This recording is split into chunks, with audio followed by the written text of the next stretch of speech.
Historia de vida. 5904-19.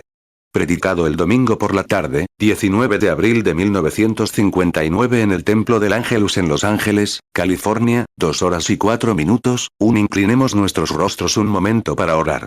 Nuestro misericordioso Padre Celestial, es ciertamente con privilegios que tenemos acercarnos a ti, nuestro Dios y Salvador.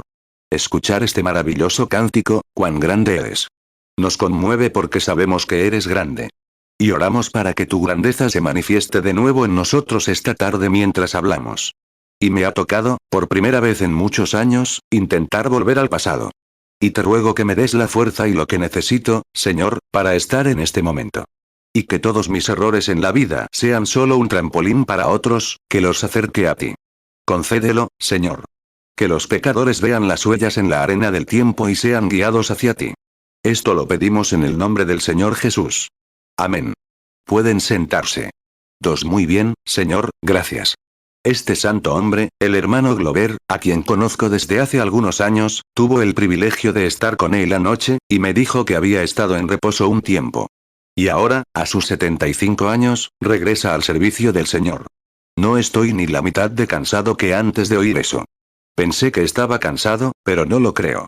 Acababa de entregarme unos pañuelos, en forma de sobres, etc., que ya estaban dentro y con el reverso.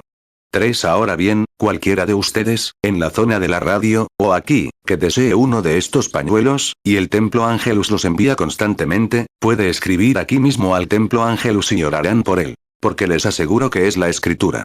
Es una promesa de Dios. Y si quisieran que orara por uno por ustedes, con gusto lo haré.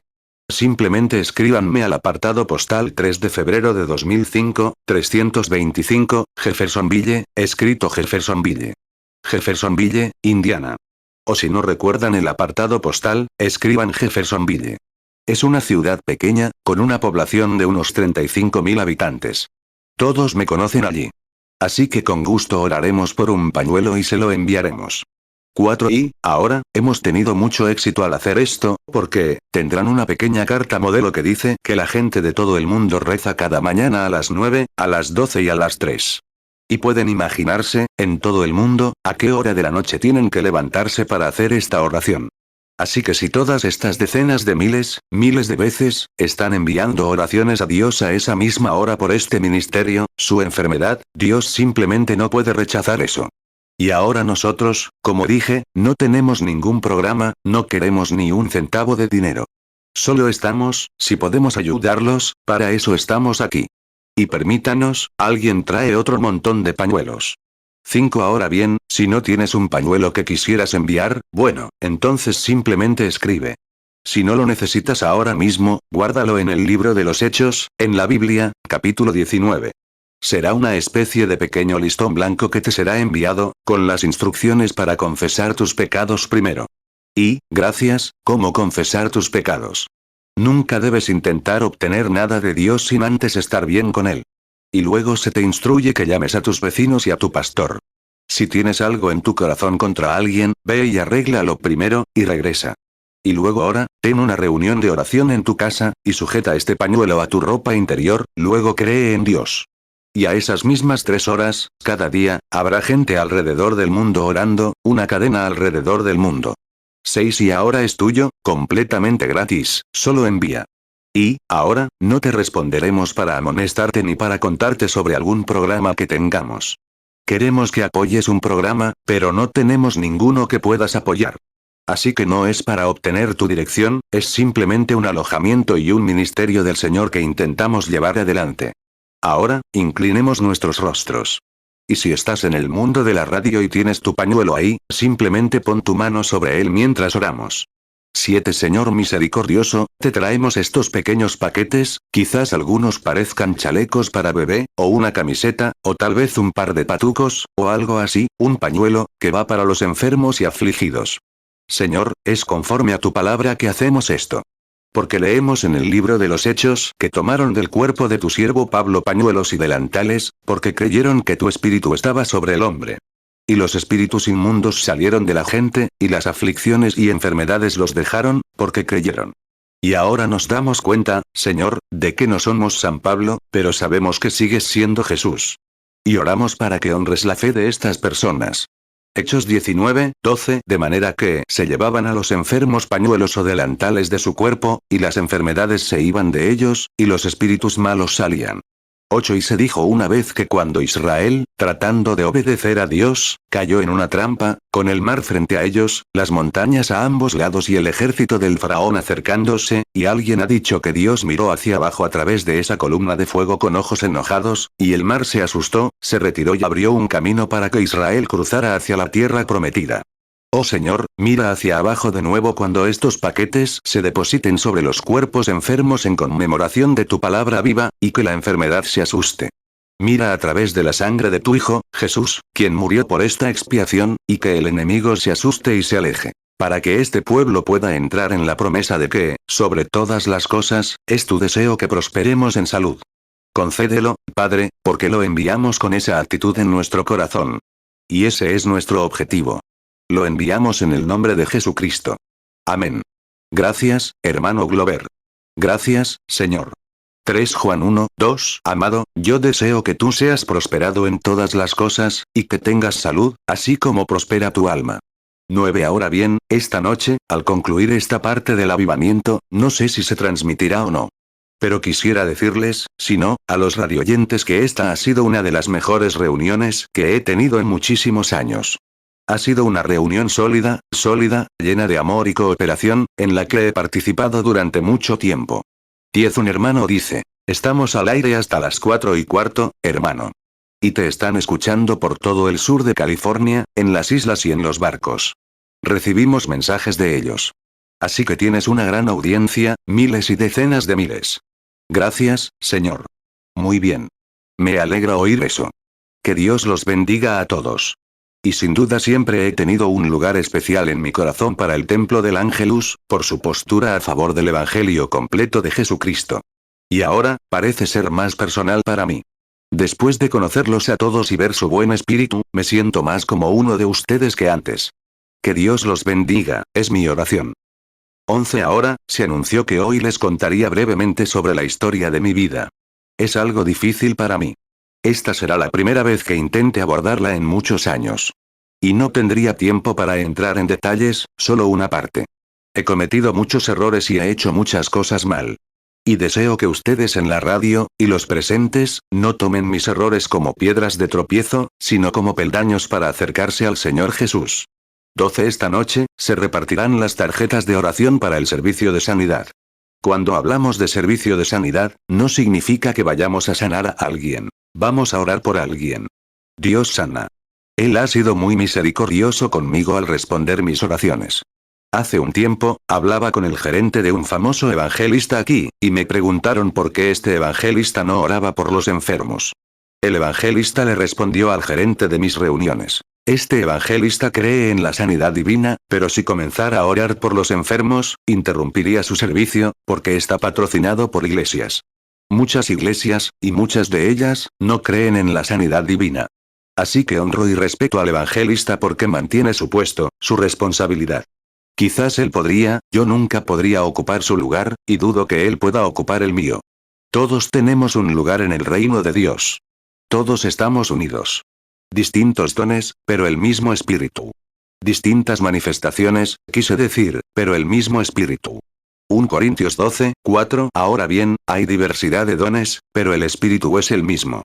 13 Y ahora, esta noche comenzarán los servicios, creo que dijeron que el concierto empieza a las 6:30. Y ahora, si están en la radio, vengan a escuchar esto. Será hermoso, como siempre. Y luego quiero decirles que las estampitas se repartirán inmediatamente después de este servicio, tan pronto como termine el servicio, si están aquí y quieren una estampita. Me indicaron hace unos momentos, mi hijo, el señor Merciero, el señor Goad, que estarán repartiendo estampitas. Permanezcan en sus asientos. En cuanto termine el servicio, permanezcan en sus asientos para que los chicos puedan pasar por la fila y repartir las estampitas lo más rápido posible. Será en los balcones, o en el suelo, donde sea, en los pisos inferiores, o donde sea que estén, simplemente permanezcan en sus asientos y los chicos sabrán que están aquí para una estampita. Y esta noche oraremos por los enfermos. Y si el Señor no cambia mis pensamientos, quiero predicar sobre el tema esta noche. Si nos muestras al Padre, nos satisfacerás. 14. Ahora quisiera leer un texto esta tarde, solo para comenzar la historia de vida, que se encuentra en el libro de Hebreos, el capítulo 13, y comencemos aquí diría sobre el versículo 12. Por lo cual también Jesús, para santificar al pueblo mediante su propia sangre, padeció fuera de la puerta. Vayamos, por tanto, a él, fuera del campamento, llevando su vituperio. Porque aquí no tenemos ciudad permanente, sino que buscamos una porvenir. Ahora bien, ese es un tipo de texto. Porque, verán, si se trata de una historia de vida, o cualquier cosa perteneciente a un ser humano, no glorificamos eso. Y especialmente el pasado de un hombre, si ha sido tan oscuro como el mío. Pero pensé que si leemos las escrituras, Dios las bendeciría. Y mi pensamiento es que aquí no tenemos ciudad permanente, sino que buscamos una porvenir. Hebreos 13. 12. Por lo cual también Jesús, para santificar al pueblo mediante su propia sangre, padeció fuera de la puerta. Hebreos 13. 13. Salgamos, pues, a él, fuera del campamento, llevando su vituperio. Hebreos 13. 14. Porque no tenemos aquí ciudad permanente, sino que buscamos la porvenir. 15. Sé que les gusta mucho Los Ángeles. Y tienen razón. Es una ciudad grandiosa y hermosa. Con su smog y demás, es una ciudad hermosa, con un clima magnífico. Pero esta ciudad no puede continuar, tiene un fin. He estado en Roma, donde los grandes emperadores, y las ciudades que creían construir inmortales, y he excavado 6 metros para encontrar siquiera las ruinas. He estado donde los faraones tuvieron sus grandes reinos, y se excavaría hasta el suelo para encontrar donde gobernaron los grandes faraones. A todos nos gusta pensar en nuestra ciudad y nuestro lugar, pero recuerden, no puede perdurar. 16. De niño, solía acercarme a un gran arce. En mi país tenemos mucha madera noble. Y también teníamos este arce, el arce azucarero, y lo que llamamos arce duro y arce blando. Este árbol gigantesco era el más hermoso. Y cuando regresaba del campo, trabajando en el heno y la cosecha, me encantaba acercarme a este gran árbol, sentarme bajo él y mirar hacia arriba. Veía sus grandes y poderosas ramas mecerse con el viento, su enorme tronco. Y decía, ¿sabes? Creo que este árbol estará aquí por cientos y cientos de años. No hace mucho, miré el viejo árbol. Es solo un tronco. Porque aquí no tenemos una ciudad permanente. No, nada aquí en la tierra que puedas ver continuará. Tiene un fin. Todo lo mortal tiene que ceder ante la inmortalidad. Así que, por muy bien que construyamos nuestras carreteras, por muy bien que hagamos nuestras estructuras, todo tiene que desaparecer, porque aquí nada puede continuar. Solo lo invisible es lo que continúa. Hebreos 13, 14. Porque no tenemos aquí ciudad permanente, sino que buscamos la porvenir. Recuerdo la casa en la que vivíamos. Era una vieja casa de troncos con barro. Quizás muchos nunca hayan visto una casa con barro. Pero estaba toda con barro, y con los enormes troncos que había en la vieja casa, pensé que duraría cientos de años. Pero, ¿sabes? Hoy, donde estaba esa casa hay un proyecto de viviendas. Es muy diferente. Todo está cambiando. 18. Y solía ver a mi padre.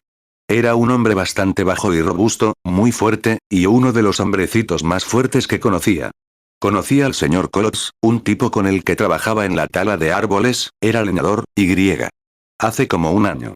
El señor Coates es muy buen amigo mío y diácono de la primera iglesia bautista, y me dijo, Billy, debería ser un hombre muy fuerte. Y yo le dije, no, no lo soy, señor Coates. Él dijo, si te parecieras a tu papá, lo serías. Dijo, vi a ese hombre, que pesaba 140 libras, cargar un tronco en la carreta él solo, que pesaba 900 libras. Sabía cómo hacerlo. Era fuerte. Lo veía entrar a lavarse y prepararse para la cena, cuando mi madre lo llamaba. 19. Teníamos un viejo manzano en el jardín delantero, y 3 o 4 pequeños hacia atrás. Justo en el árbol del medio había un espejo viejo, roto, uno grande.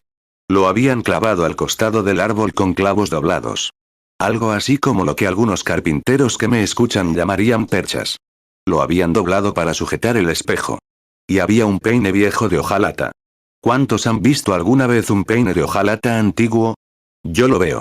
Y también había un pequeño banco de lavado, una pequeña tabla con una pata inclinada debajo, clavado contra el árbol. Una pequeña bomba de azufre antigua con la que extraíamos el agua, y nos lavábamos en este viejo árbol. Mamá solía usar sacos de comida para hacer toallas. ¿Alguien usa alguna vez una toalla hecha con sacos de comida? Bueno, seguro que ahora me siento como en casa. Y esas toallas grandes y ásperas, y cuando nos bañaba a los niños pequeños, sentía como si se estuviera despellejando cada vez. Y recuerdo ese viejo saco de comida. Y sacaba algunos cordones y hacía pequeñas borlas para decorarlo. ¿Cuántos han dormido alguna vez sobre una colchoneta de paja? Pues yo lo diría. ¿Cuántos saben lo que es una almohada de cáscara? Bueno, hermano Glover, ya estoy en casa, claro. Colchoneta de paja, bueno, no hace mucho que me quito una, y fue, ¡ay, qué bien se duerme, fresquito!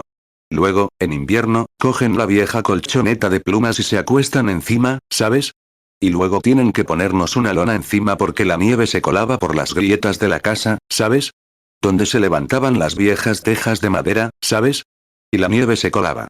Y, ¡ay, lo recuerdo muy bien! 21 y papá tenía una brocha de afeitar. Esto sí que te va a impresionar. Estaba hecha de hojas de maíz, una brocha de afeitar hecha con hojas de maíz. Tomaba el jabón de lejía viejo que mamá había hecho, lo arreglaba y se lo aplicaba en la cara con una brocha de hojas de maíz, y se afeitaba con una navaja de afeitar grande y vieja.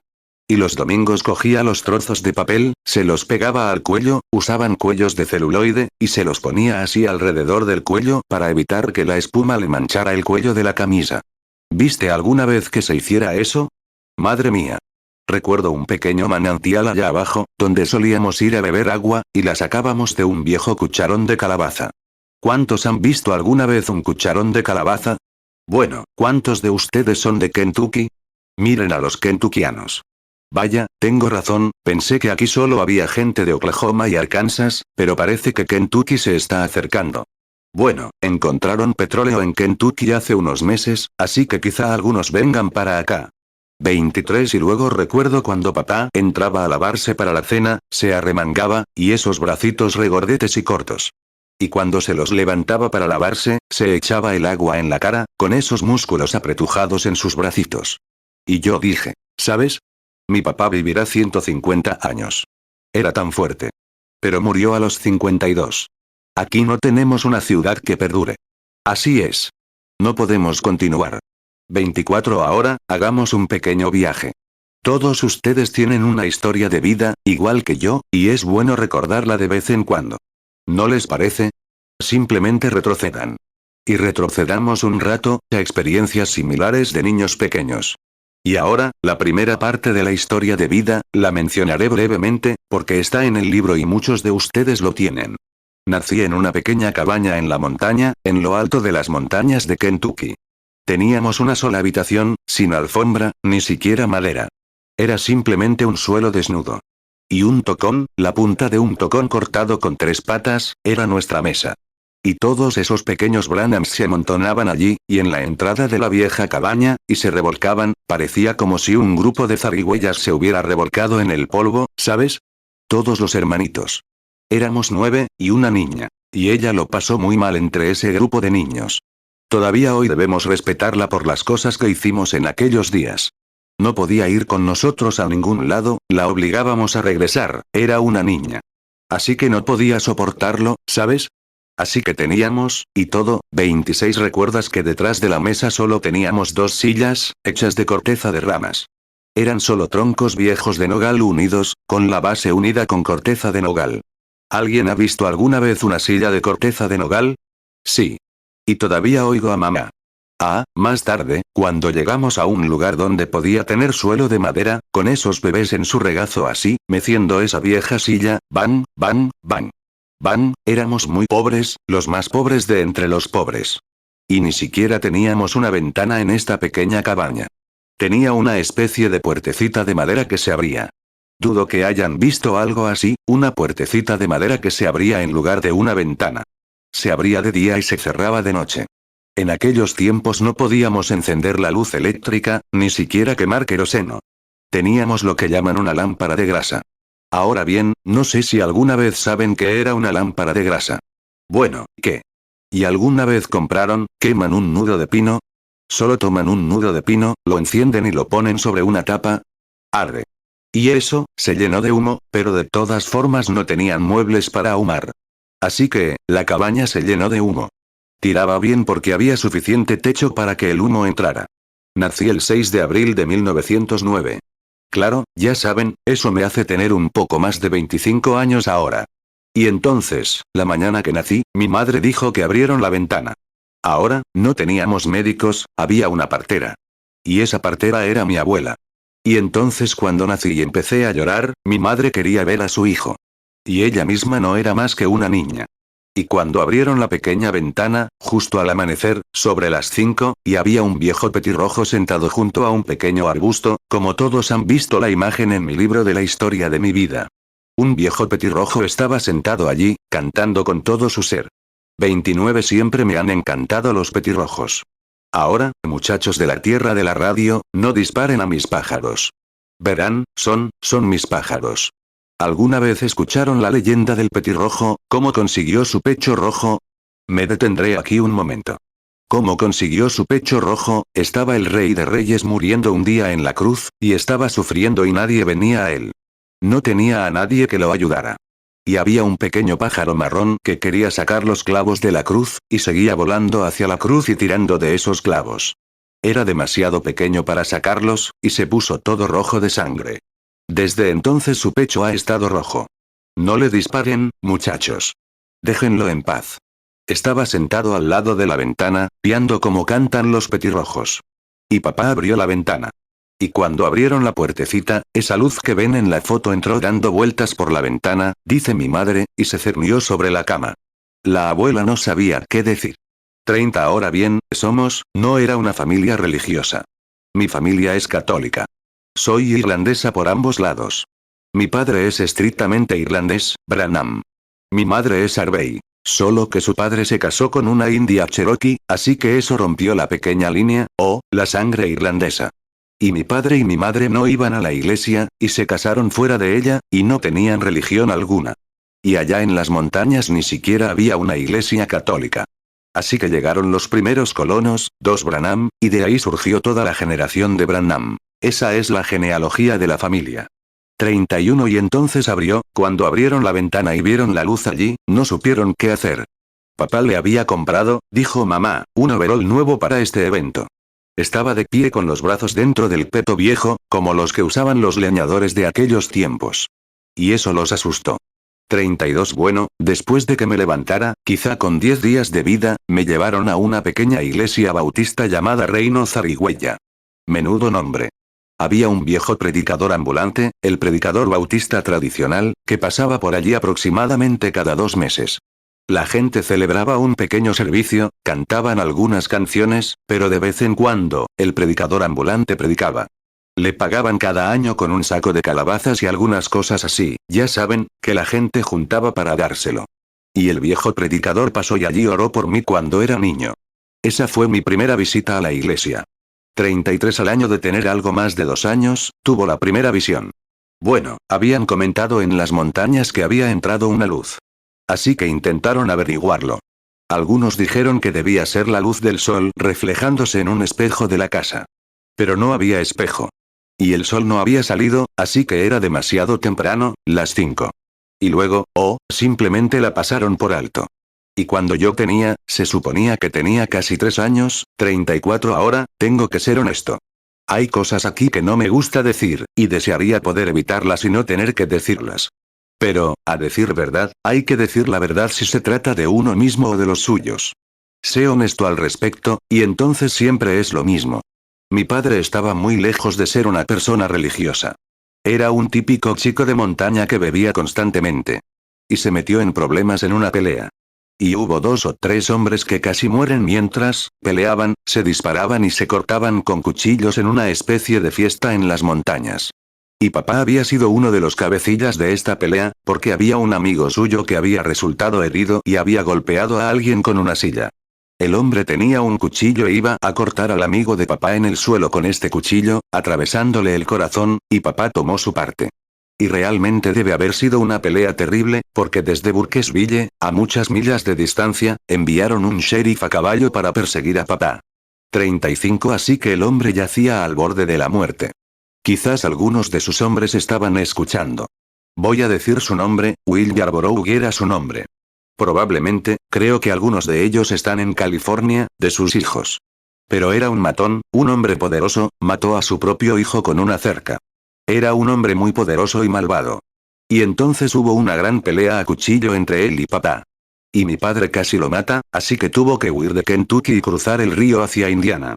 36 y tenía un hermano que vivía, en ese entonces, en Louisville, Kentucky, y era el superintendente adjunto de Wood Mosaic Sawmills en Kentucky, en Louisville. Así que papá fue a buscar a su hermano mayor. Papá era el menor de 17 hermanos. Y así fue a buscar a su hermano mayor. Y mientras estuvo ausente, durante casi un año, no pudo regresar, porque la ley lo buscaba. Y luego, cuando tuvimos noticias suyas por carta, firmada con otro nombre, pero le había dicho a mamá cómo sería que ella tendría noticias suyas. 37 Y entonces recuerdo un día, el manantial de esta pequeña cabaña estaba justo detrás de la casa, y durante ese tiempo después, había 9, 11 meses de diferencia entre mi hermano y yo, y él todavía gateaba. Y yo tenía una piedra grande en la mano, y trataba de mostrarle con qué fuerza podía tirarla en el barro viejo, donde el manantial se había salido de la tierra y había formado el suelo fangoso. Y oí un pájaro, y cantaba en lo alto de un árbol. Y miré hacia ese árbol y el pájaro se fue volando. Y cuando lo hizo, una voz me habló. Ahora, sé que piensan que no podía pensar y recordar eso. Pero el Señor Dios, quien es juez, la tierra y los cielos y todo lo que hay, sabe que digo la verdad. 38 Ese pájaro, cuando se fue volando, una voz salió de donde estaba en el árbol, como un viento arrastrado por el arbusto, y dijo, vivirás cerca de una ciudad llamada New Albany. Y he vivido, desde los 3 años hasta ahora, a menos de 5 kilómetros de New Albany, Indiana. Fui y se lo conté a mi madre. Bueno, ella pensó que solo estaba soñando o algo así. Más tarde nos mudamos a Indiana y papá empezó a trabajar para un hombre, el señor Watten, un hombre rico. Es dueño de las destilerías Watten. Y tenía una gran participación, es multimillonario, en los Louisville Colonels, en el béisbol, etc. Y luego vivimos cerca de allí. Y papá, siendo pobre, no podía prescindir de la bebida, así que se puso a hacer whisky en un alambique. Y eso me causó dificultades, porque era el mayor de los hijos. Tenía que ir a cargar agua en el alambique para mantener los serpentines fríos mientras hacían el whisky. Luego empezó a venderlo y consiguió 2 o 3 de esos alambiques. Bueno, esa es la parte que no me gusta contar, pero es la verdad. 39 Y recuerdo un día, desde el granero, subiendo a la casa llorando, porque, al fondo había un estanque donde solían cortar hielo. Muchos recuerdan cuando cortaban hielo y lo ponían en aserrín. Bueno, así era como el señor Watten guardaba el hielo allá en el campo. Y papá era su chofer, un chofer privado. Y cuando, este estanque estaba lleno de peces. Y cuando podían cortar el hielo, traerlo y ponerlo en el aserrín, entonces, cuando el hielo se derretía en verano al bajar, estaba bastante limpio, supongo. Era más como el hielo de un lago, y podían usarlo, no para beber, sino para mantener el agua fría, para ponerla alrededor de los cubos, la leche, etc. 41 Día, mientras cargaba agua de la bomba, que estaba a una cuadra de la ciudad, me puse a gritarle a todos que no la querían. Porque había llegado de la escuela y todos los chicos habían ido a pescar al estanque. Me encantaba pescar. Así que todos podían ir a pescar menos yo, y tuve que cargar agua para este alambique. Claro, madre mía. Era la ley seca. Y era una verdadera penuria. Recuerdo que llegué allí con un dedo del pie torcido, y tenía una mazorca de maíz envuelta debajo para protegerlo del polvo. ¿Alguna vez has hecho eso? Simplemente ponte una mazorca de maíz debajo del dedo del pie así y enróllala con una cuerda. Mantiene el dedo del pie erguido como la cabeza de una tortuga, casi, ya sabes, sobresaliendo. Podías seguirme a todas partes, con esta mazorca de maíz debajo del dedo, donde me la golpeaba. No tenía zapatos. Así que nunca usábamos zapatos, a veces durante la mitad del invierno. Si lo hiciéramos, sería solo lo que pudiéramos recoger, alguien nos lo daría. Y ropa, a lo que alguien, por caridad, nos daría. 41 Me detuve bajo un árbol y me quedé allí sentado, gritando a gritos, era septiembre, porque quería ir a pescar. Tuve que llenar varias tinas de agua con pequeños cubos de melaza, de esa altura, de medio galón, porque era un niño de unos 7 años. Las vertía en una tina grande y luego volvía a buscar otros 2 cubos y, al volver, la bombeaba. Esa era el agua que teníamos. Y esa noche, esos hombres con papá en casa, iban a preparar un lote de whisky de maíz. 42 Y yo estaba llorando, y de repente oí algo que hacía un ruido como un torbellino, algo así, espero que no sea muy fuerte, que hacía uff, uff. Un ruido así. Bueno, había un silencio terrible, y miré a mi alrededor. Y saben que, un pequeño torbellino, creo que lo llaman pequeño ciclón, en otoño, arrastra el maizal, ya saben, las hojas y demás. En otoño, las hojas empiezan a cambiar de color, y yo estaba debajo de un gran álamo blanco, a medio camino entre el granero y la casa. Y oí ese ruido, y miré a mi alrededor. Estaba tan silencioso como en esta habitación. Ni una hoja volando por todas partes, nada. Y pensé, ¿de dónde viene ese ruido? Bueno, pensé, debe de estar lejos de aquí. Solo un muchacho. Y se hacía cada vez más fuerte. 43. Tomé mis cubos pequeños, chillé un par de veces más y empecé a subir por el sendero. Estaba descansando. Y llegué a pocos metros de allí, bajo las ramas de un árbol enorme. Y, vaya, hizo un remolino. Me giré para mirar, y como a mitad de ese árbol había otro remolino, atrapado en él, dando vueltas y vueltas, moviendo las hojas. Bueno, no me pareció extraño, porque es justo en esa época del año. En otoño, bueno, esos remolinos vienen, los llamamos torbellinos, y levantan polvo. ¿Los has visto así en el desierto? Lo mismo. Así que observé, pero no se detuvo. Normalmente es solo una ráfaga momentánea, luego se va. Pero ya llevaba allí 2 minutos o más. 44. Bueno, volví a subir por el sendero y me giré para mirar esto otra vez.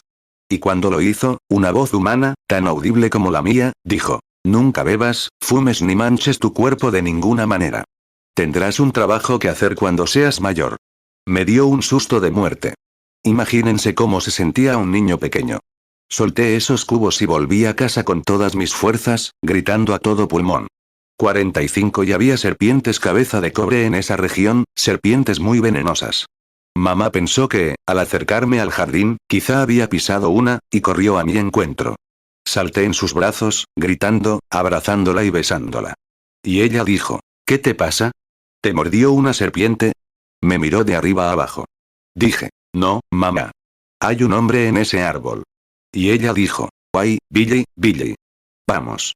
Y ella dijo: ¿te quedaste dormido? Dije: no, señora.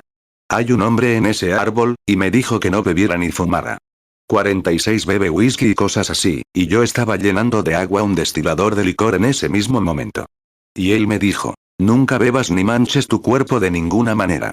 Eso es inmoral, ¿sabes? Y mi hijo, la juventud con mujeres. Y, que yo sepa, nunca he sido culpable de algo así. El Señor me ayudó con esas cosas, y con el tiempo lo descubrirás. Así que entonces, no bebas ni fumes, ni manches tu cuerpo, porque tendrás un trabajo que hacer cuando seas mayor. Bueno, se lo dije a mamá, y ella se rió de mí. Y yo estaba histérico. Llamó al médico, y el médico dijo: bueno, solo está nervioso, eso es todo. Así que me acostó. Y nunca, desde ese día hasta hoy, volví a pasar junto a ese árbol. Tenía miedo. Yo bajaba al otro lado del jardín, porque pensaba que había un hombre en ese árbol y me estaba hablando, tenía una voz grande y profunda. 47. Y luego, como un mes después, estaba jugando a las canicas con mis hermanos pequeños en el jardín delantero. De repente, tuve una extraña sensación. Me detuve y me senté junto a un árbol. Estábamos justo en la orilla del río Ohio. Miré hacia Jeffersonville y vi un puente que se alzaba y cruzaba el río, atravesándolo. Vi a 16 hombres, los conté, que se cayeron de allí y perdieron la vida en ese puente. Corrí rápidamente y se lo conté a mi madre, y ella pensó que me había dormido.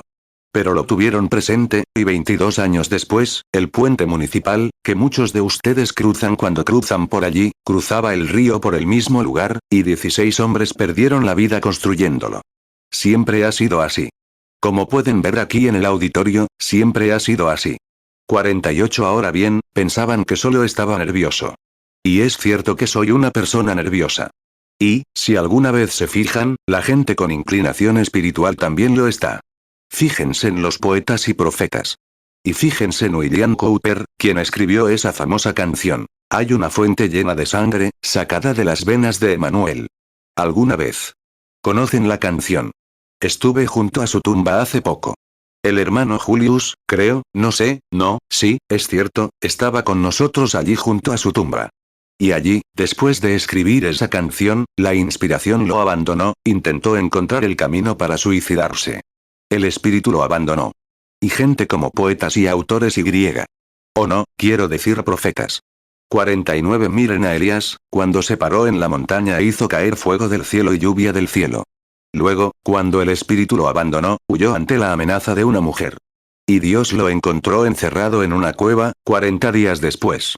Miren a Jonás, con suficiente inspiración, cuando el Señor lo ungió para predicar allí en Nínive, hasta que una ciudad del tamaño de San Luis se arrepintió con cilicio. Y luego, cuando el espíritu lo abandonó, ¿qué le sucedió? Lo encontramos en la montaña, después de que el espíritu lo abandonara, orando a Dios para que le quitara la vida. Y, como ven, es inspiración. Y cuando estas cosas suceden, te afectan. 50 Entonces recuerdo mi ascenso. Llegué a ser joven. Me apuraré para que llegue pronto. De joven, tenía ideas como todos los jóvenes. Al ir a la escuela, me encontré con niñitas, ¿sabes? Era muy tímido, ¿sabes? Y finalmente conseguí una amiguita. Y como todos los niños pequeños, de unos 15 años, supongo. Y bueno, qué bonita era. Caramba. Tenía ojos de paloma, dientes de perla y un cuello de cisne. Y era realmente bonita. 51 y otro niño pequeño, éramos amigos, así que él consiguió el viejo Ford Modelo T de su papá, y quedamos con nuestras hijas. Íbamos a llevarlas a dar un paseo. Conseguimos suficiente, unos 2 galones de gasolina. Tuvimos que levantar la rueda trasera para arrancarla. No sé si alguna vez lo recuerdas o no, ya sabes, para arrancarla. Pero íbamos bastante bien. Así que tenía algunas monedas de 5 centavos en el bolsillo, y paramos en un pequeño lugar y podías conseguir un sándwich de jamón por 5 centavos, así que, era rico, podía comprar 4 de ellos, y después de comer los sándwiches y beber la Coca-Cola, empecé a devolver las botellas. Y para mi sorpresa, cuando salí, las mujeres acababan de empezar a caer en desgracia en ese momento, o a dejar de ser mujeres, mi pequeña Paloma estaba fumando un cigarrillo. 52 Bueno, siempre he tenido mi opinión sobre una mujer que fuma un cigarrillo, y no la he cambiado ni un ápice desde entonces. Así es. Es lo más bajo que puede hacer. Y es totalmente cierto. Y pensé, ahora, la tabaquera podría perseguirme por esto, pero, te digo, eso es solo una artimaña del diablo. Es el mayor asesino y sabotaje que tiene este país. Prefiero a mi hijo borracho que fumando. Esa es la verdad. Prefiero ver a mi esposa tirada en el suelo, borracha, que verla con un cigarrillo.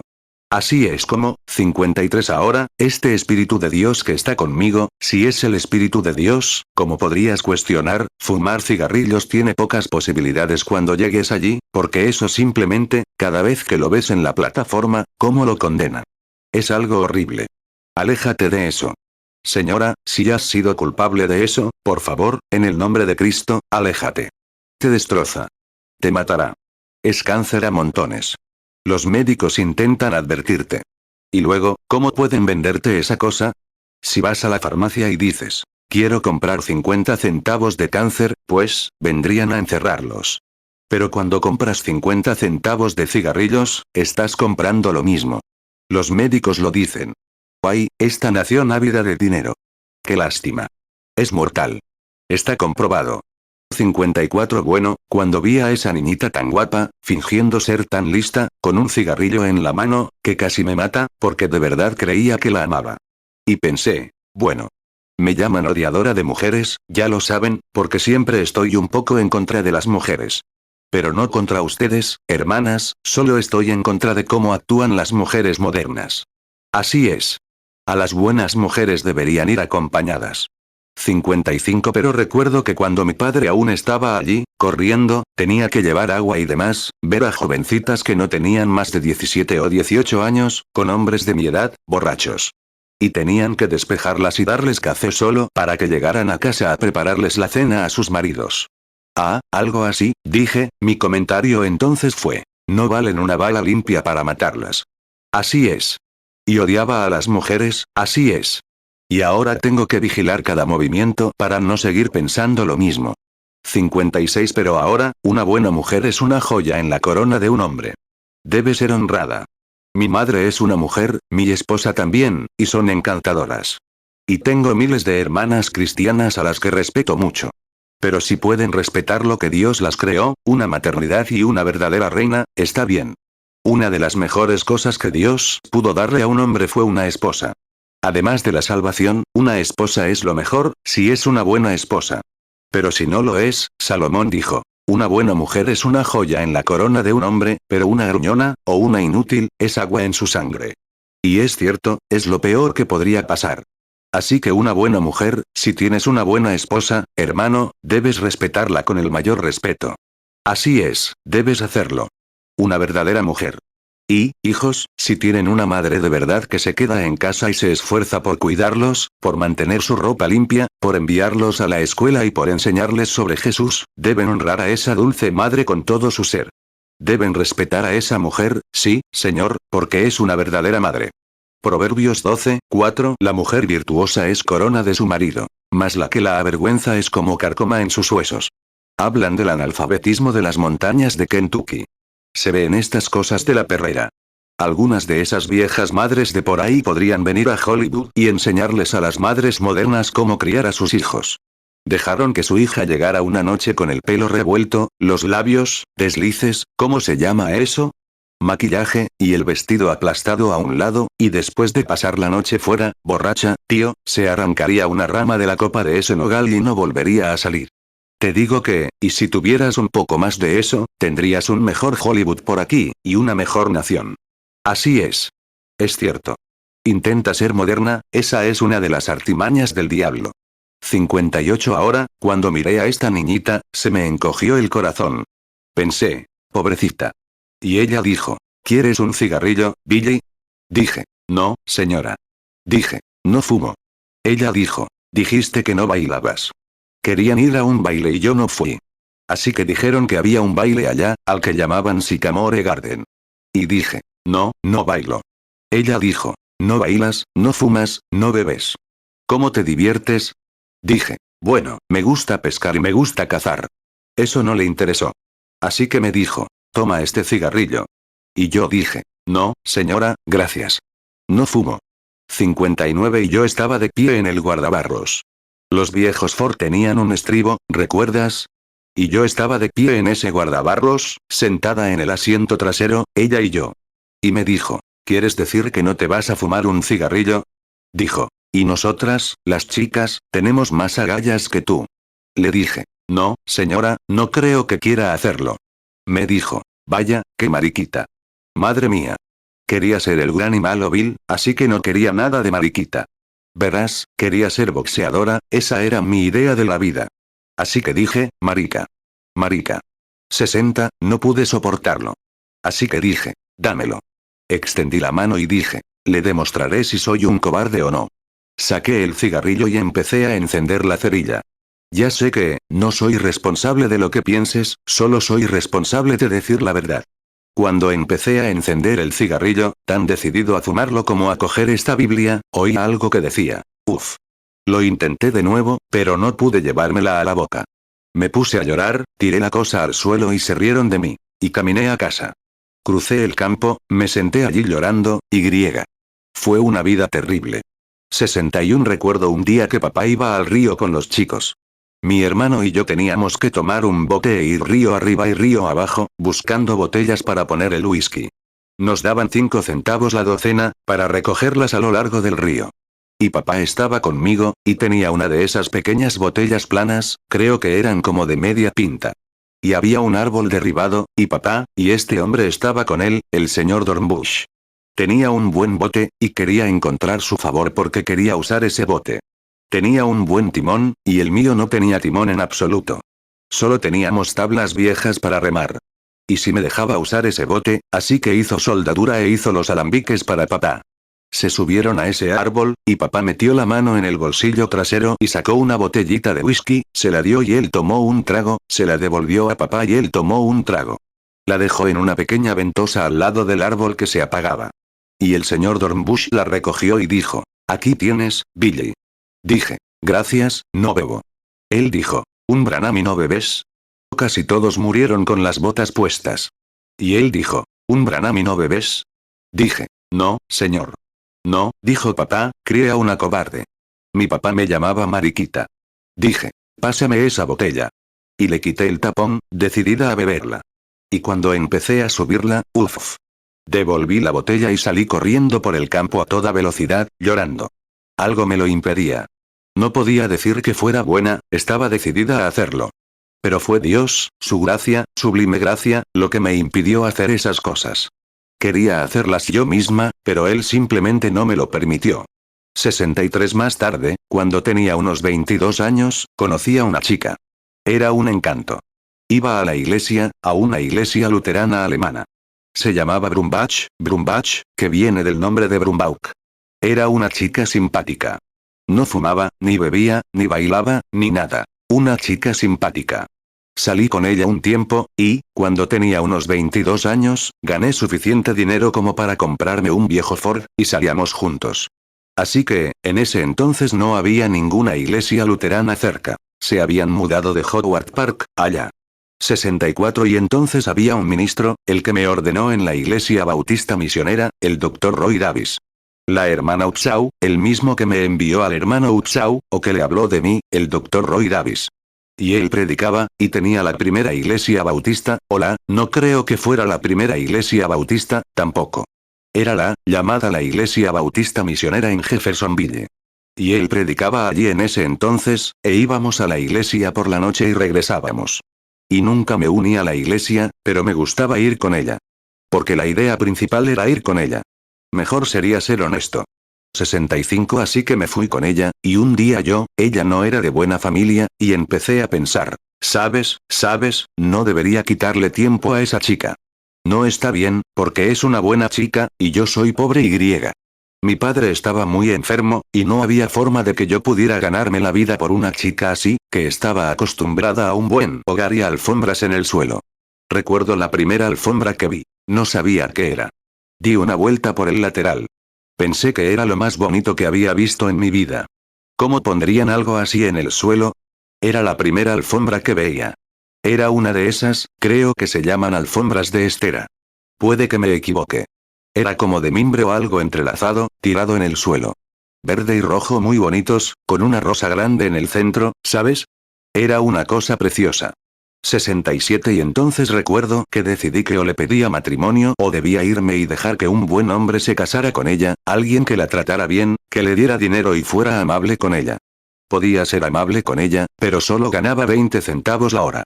Así que no podía ganarme mucho dinero para ella. Con toda la familia que teníamos que cuidar, papá se quebró de salud, y yo tenía que cuidarlos a todos, así que lo estaba pasando bastante mal. 68 así que pensé, bueno, lo único que puedo hacer es decirle que no volveré, porque la apreciaba demasiado como para arruinarle la vida y dejar que se metiera conmigo. Y luego pensé, si alguien pudiera encontrarla y casarse con ella, formar un hogar encantador. Y tal vez si no pudiera tenerla, podría saber que era feliz. Y entonces pensé, pero no puedo renunciar a ella. Y estaba en un estado lamentable. Y día tras día pensaba en ello. Así que me daba vergüenza pedirle matrimonio. Todas las noches decidía, voy a pedírselo. ¿Y, por qué? ¿Mariposas o algo así? Todos ustedes, hermanos, probablemente tuvieron la misma experiencia. Y una sensación muy extraña, se me ponía la cara roja. No sabía, no podía pedírselo. Así que supongo que se preguntan cómo llegué a casarme. ¿Saben qué? Le escribí una carta y se lo pedí. Y entonces, bueno, no fue querida señorita. Fue algo más, ya sabes, cariñoso.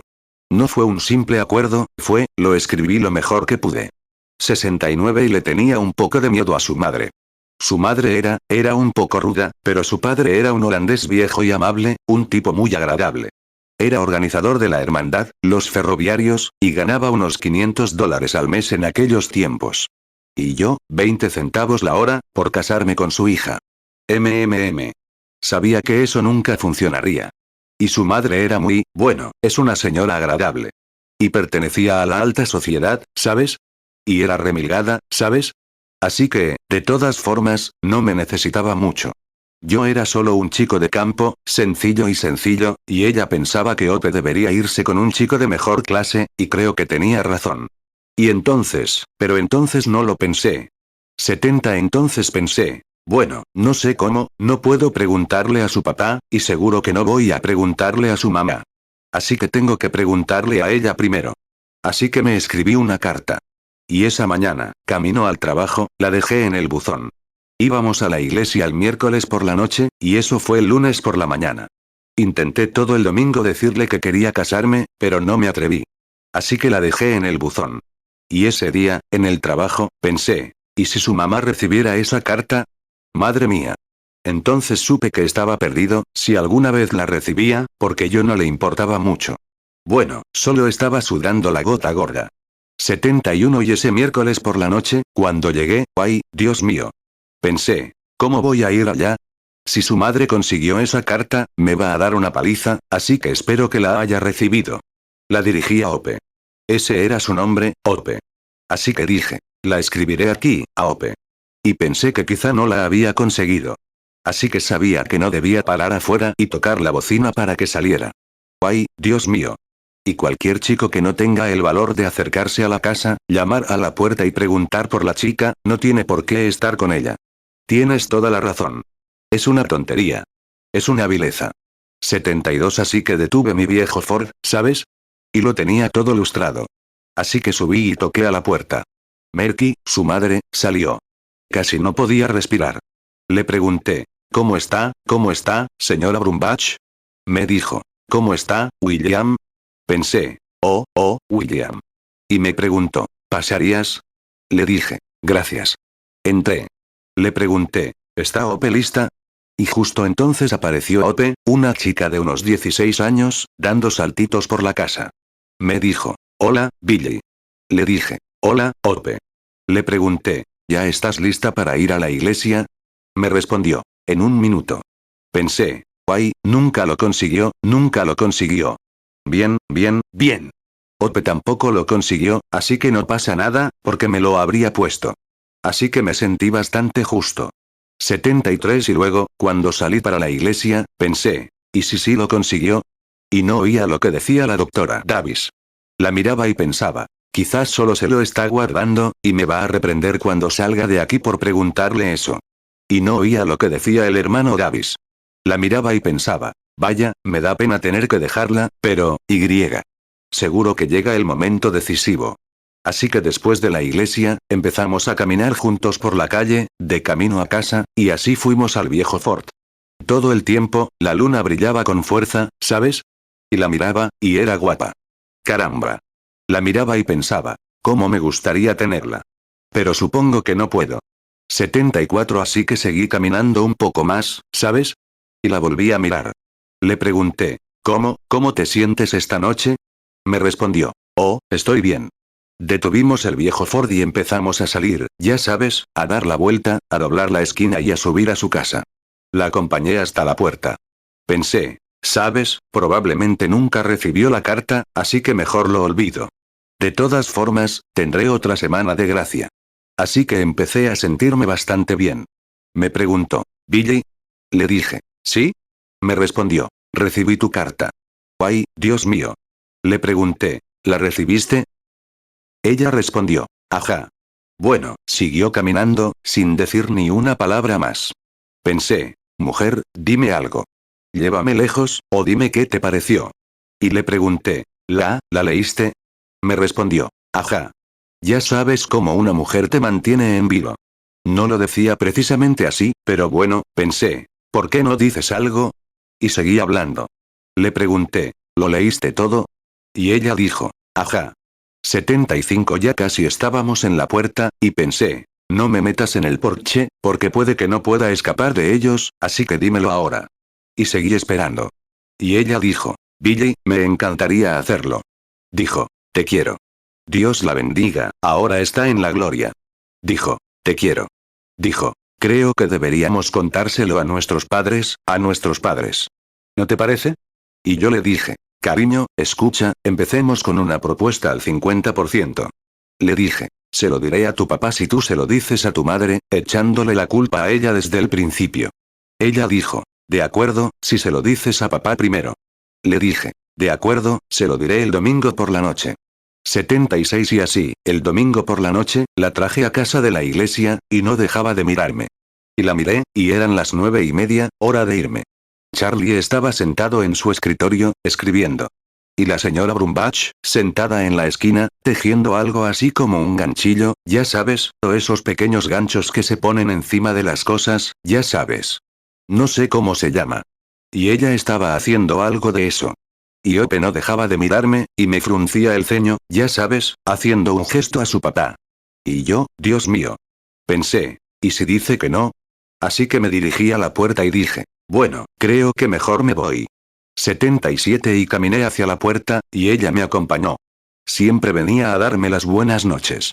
Así que me dirigí hacia la puerta, y me dijo, no se lo vas a decir. Y yo dije, ah. Dije, lo intento, pero, no sé cómo. Y ella dijo, voy a volver y tú lo llamas. Así que regresó y me dejó allí parado. Y le dije, Charlie. Se giró y dijo, sí, Bill. Le dije, ¿puedo hablar contigo un momento? Dijo, claro. Se giró desde su escritorio. La señora Brumbatz lo miró a Ope y me miró a mí. Y le dije, ¿saldrías al porche? Y él dijo, sí, saldré. Así que salió al porche. Le dije, qué noche tan bonita, ¿verdad? Y él dijo, sí, lo es. Dije, qué calorcito. Claro que sí, me miró. Dije, he estado trabajando mucho, dije, sabes, hasta se me están haciendo callos en las manos. Dijo, puedes quedártela, Bill. Ay, Dios mío. Puedes quedártela. 78 pensé, ah, eso está mejor. Dije, ¿hablas en serio, Charlie? Él dijo, dije, Charlie, mira, sé que es tu hija y que tienes dinero. Y se acercó y me tomó de la mano. Dijo, Bill, escucha, el dinero no lo es todo en la vida humana. Dije, Charlie, solo gano 20 centavos la hora, pero la quiero y ella me quiere. Y te prometo, Charlie, que trabajaré hasta que se me quiten los callos de las manos para que ella pueda vivir. Seré tan fiel a ella como pueda. Dijo, lo creo, Bill. Dijo, escucha, Bill, quiero decírtelo. Dijo, sabes, la felicidad no se basa solo en el dinero para ser feliz. Dijo, solo sé bueno con ella. Y sé que lo serás. Dije, gracias, Charlie. Claro que lo haré. Entonces llegó el momento de contárselo a mamá. No sé cómo lo logró, pero nos casamos. 79 Así que, cuando nos casamos, no teníamos nada para la casa. Creo que teníamos $2 o $3. Alquilamos una casa que nos costaba $4 al mes. Era un pequeño y viejo lugar de 2 habitaciones. Alguien nos dio una cama plegable vieja. Me pregunto si alguien ha visto alguna vez una cama plegable vieja. Y nos la dieron. Fui a Sears y Roebuck y compré una mesita con 4 sillas, que no estaba pintada, ¿sabes? Y la conseguimos a tiempo. Luego fui a ver al señor Weber, un chatarrero, y compré una estufa. Pagué 75 centavos por ella, y $1 y algo por las rejillas. Organizamos la casa. Recuerdo haber pintado un trébol en las sillas. Y, oh, éramos felices. Nos teníamos el uno al otro, así que todo eso era necesario. Y Dios, por su misericordia y su bondad, éramos la pareja más feliz del mundo. Descubrí que la felicidad no consiste en cuánto de los bienes del mundo posees, sino en cuán satisfecho estás con la porción que te ha sido asignada. 80 Y después de un tiempo, Dios descendió y bendijo nuestro pequeño hogar. Tuvimos un niño. Se llamaba Billy Paul. Estaba en el servicio ahora mismo. Y poco después, unos 11 meses después, nos bendijo de nuevo con una niña llamada Sharon Rose, tomada de la palabra de la rosa de Sharon. Y recuerdo que un día, había ahorrado dinero e iba a tomarme unas pequeñas vacaciones, yendo a un lugar, el lago Pau Pau, a pescar. Y de regreso, 81 Y durante este tiempo, omito mi conversión, me convertí, fui ordenado por el Dr. Roy Davis en la iglesia bautista misionera y me convertí en ministro, y tenía el tabernáculo donde ahora predico en Jeffersonville. Pastoreaba la pequeña iglesia. Y yo, sin dinero. Pastoreé la iglesia 17 años y nunca recibí un centavo. No creía ni siquiera había un plato de ofrendas. Y los diezmos que recibía del trabajo, etc. tenían una cajita en la parte trasera del edificio con un letrero. En cuanto lo hicieron con uno de estos mis pequeños más pequeños, conmigo lo hicieron. Y así se financiaba la iglesia. Teníamos un préstamo a 10 años para pagarlo, y lo liquidamos en menos de 2. Y nunca recibí ofrendas de ningún tipo. Y luego tenía, bueno, unos $, ahorrados para mis vacaciones. Ella también trabajaba en la fábrica de camisas Fine. Una niña preciosa. Y su tumba probablemente esté nevada hoy, pero aún la llevo en el corazón. Y recuerdo cuando trabajó tan duro para ayudarme a tener suficiente dinero para ir a pescar a este lago. 82 Y cuando regresaba del lago, empecé a ver, al llegar a Mishawaka y South Bend, Indiana, y empecé a notar autos con letreros en la parte trasera que decían solo Jesús. Y pensé, qué raro suena eso de solo Jesús. Y empecé a notar esos letreros. Y estaba en cualquier lugar, desde bicicletas, Fords, Cadillacs y demás, solo Jesús. Seguí a algunos de ellos, y llegaron a una iglesia enorme. Y descubrí que eran pentecostales. Había oído hablar de ellos, pero eran un grupo de santos rodadores que se tiraban al suelo y echaban espuma por la boca, y todo lo que me contaron. Así que no quería saber nada de eso. Así que los oí a todos hablando y pensé, créeme, entraré sin más. Así que detuve mi viejo Ford y entré, y todos los cantos que hayas escuchado en tu vida. Y descubrí que había dos grandes iglesias, una llamada PADJC y la PADW. Muchos de ustedes recordarán esas antiguas organizaciones, creo que ahora se llaman Iglesia Pentecostal Unida. Bueno, escuché a algunos de sus maestros. Estaban allí, enseñando sobre Jesús y lo grande que era, y lo grandioso que era todo, y sobre el bautismo del Espíritu Santo. Pensé, ¿de qué están hablando? 83 y, después de un rato, alguien saltó y empezó a hablar en lenguas. Bueno, nunca había oído algo así en mi vida. Y entonces apareció una mujer corriendo a toda velocidad. Entonces todos se levantaron y empezaron a correr. Y pensé, vaya, hermano, no tienen modales de iglesia. Gritando y chillando, pensé, menuda panda. Pero, ¿sabes? Había algo en ello. Cuanto más me sentaba allí, más me gustaba. Había algo que parecía realmente bueno. Y empecé a observarlos. Y seguía así. Pensé, los aguantaré un poco, porque estoy cerca de la puerta. Si algo empieza a salir mal, saldré corriendo. Sé dónde está aparcado mi coche, a la vuelta de la esquina.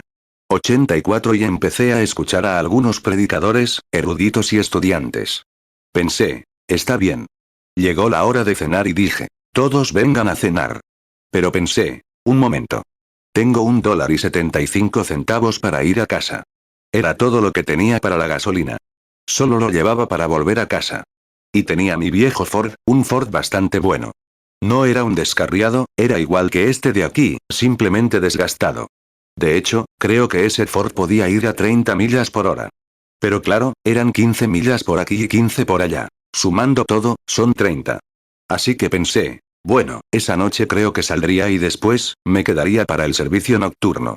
85 y todos, dijo. Todos los predicadores, sin importar su denominación, suban a la plataforma.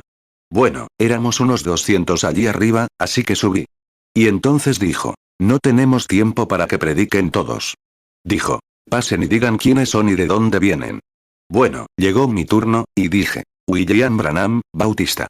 Jeffersonville, Indiana, y pasé. Oía a todos los demás llamarse pentecostales, pentecostales, pentecostales, PADW, PADJC, PADWP. Pasé. Pensé, bueno, supongo que soy el patito feo. Así que me senté y esperé. 86 y ese día, había jóvenes predicadores excelentes, que habían predicado con fuerza. Y luego dijeron, el que va a traer el mensaje esta noche es, creo que lo llamaron anciano. Y los ministros, en lugar de reverendo, dijeron anciano. Y trajeron a un anciano de color, que llevaba una de esas túnicas de predicador antiguas. Supongo que nunca han visto una. Una larga cola de Milano en la espalda, con cuello de terciopelo. Y solo tenía un pequeño mechón de pelo blanco alrededor de la cabeza. Pobre anciano, salió así. Se quedó allí parado y se dio la vuelta. Y donde todos los predicadores habían estado predicando sobre Jesús y cuán grande era, y demás, ese anciano tomó su texto de Job. ¿Dónde estabas cuando yo puse los cimientos del mundo, o cuando las estrellas del alba cantaban juntas y los hijos de Dios gritaban de alegría? Y el pobre anciano, pensé, ¿por qué no pusieron a algunos jóvenes allí a predicar? El lugar estaba abarrotado. Y pensé, ¿por qué no lo hicieron? 87 Entonces, este anciano, en lugar de predicar lo que sucedía aquí en la tierra, comenzó a predicar lo que sucedía en el cielo todo el tiempo. Bueno, lo levantó al principio de los tiempos, y lo trajo de vuelta en la segunda venida del arco iris horizontal. Jamás había oído una predicación así. En ese momento, el espíritu lo tocó, saltó así de alto, juntó los talones, echó los hombros hacia atrás y se cayó de la plataforma, diciendo, no hay suficiente espacio aquí arriba para que predique. Y él tenía más espacio que yo. Pensé, si eso hace que un anciano actúe así, ¿qué me pasará si me afecta a mí? Pensé, quizás necesito algo de eso. Salió, me dio mucha pena, pero cuando se fue, me dio pena a mí mismo. Y lo vi irse. Salí esa noche y pensé, a la mañana siguiente no voy a dejar que nadie sepa quién soy, así que, fui, y esa noche planché mis pantalones. Tomé, salí al maizal a dormir. Bajé y compré unos panecillos rancios. Compré un montón por 5 centavos. Había una boca de incendios allí abajo, conseguí agua. Sabía que me duraría un rato, así que conseguí agua y la bebí, fui a comer mis panecillos, volví y tomé otro trago de agua, salí al maizal. Tomé los 2 asientos, puse mis pantalones de Sersuker allí y los planché. Y esa noche oré casi toda la noche. Dije, Señor, ¿en qué me he metido? Nunca he visto gente tan religiosa en mi vida. Y dije, ayúdame a entender de qué se trata todo esto. 89 y a la mañana siguiente bajé. Nos invitó a desayunar. Claro que no quise ir a comer con ellos, porque no tenía nada para la ofrenda. Y simplemente regresé. Y a la mañana siguiente, cuando entré, bueno, comí unos panecillos y me senté. Y pusieron un micrófono. Nunca había visto un micrófono, y me daba miedo. Así que, tenía una cuerda colgando por aquí y por allá. Uno de ellos dejó caer micrófonos. Y dijo, anoche, en la plataforma, había un predicador joven, bautista. Pensé, guay, ya estoy listo para una charla. Y él dijo, era el predicador más joven de la plataforma. Se llamaba Branham. ¿Alguien sabe dónde está? Díganle que suba, queremos que traiga el mensaje de la mañana. Guay, Dios mío. Llevaba una camiseta y pantalones de Sersuker, ¿sabes? Y los bautistas creemos que hay que llevar traje para subir al púlpito. Y me quedé quieto.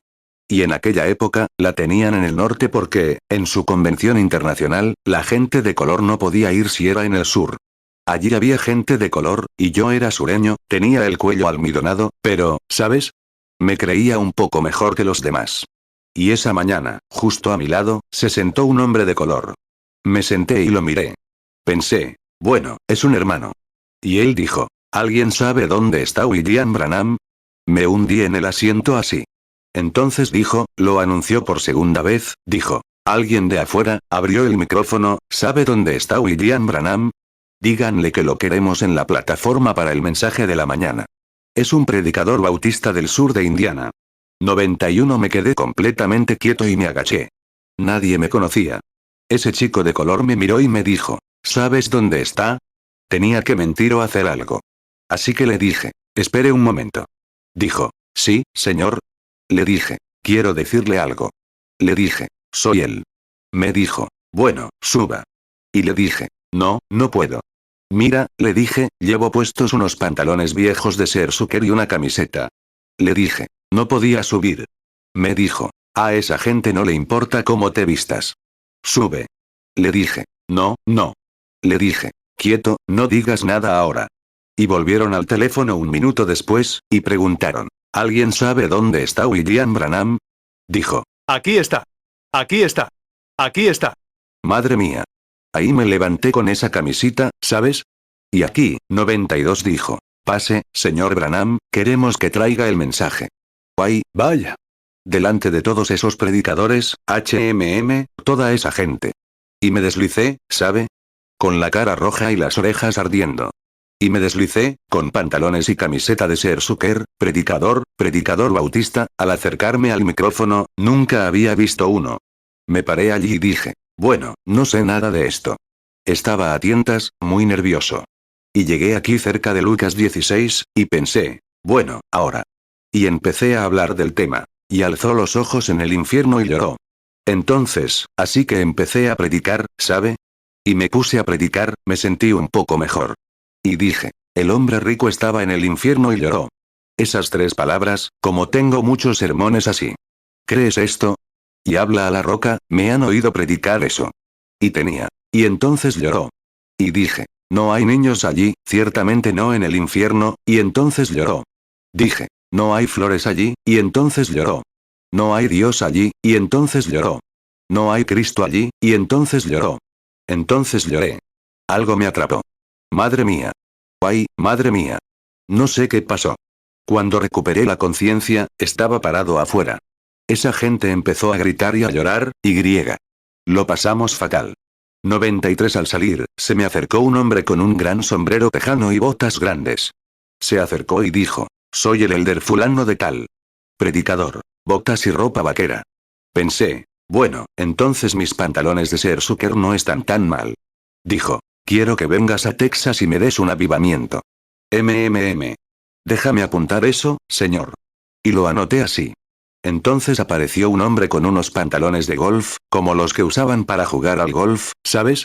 Esos pantalones blusones. Dijo, soy el elder fulano de tal de Miami. Me gustaría, pensé, vaya, quizá vestirme no sea tan importante. Lo miré y pensé, de acuerdo. Así que agarré estas cosas y me fui a casa. Mi esposa me recibió y me dijo, ¿por qué te pones tan contento, Billy? Le dije, oh, conocí a la flor y nata.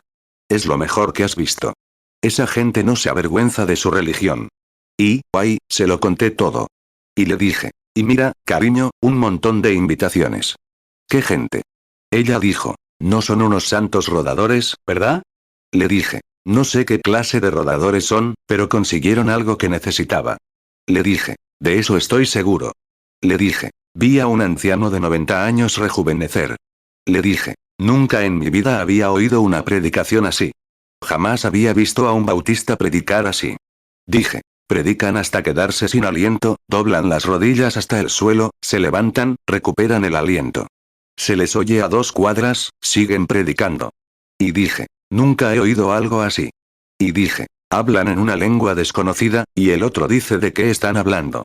Nunca he oído algo así. Le pregunté, ¿vendrás conmigo? Me dijo, cariño, cuando me case contigo, me quedaré contigo hasta que la muerte nos separe. Dijo, iré. Dijo, ahora, se lo contaremos a la gente.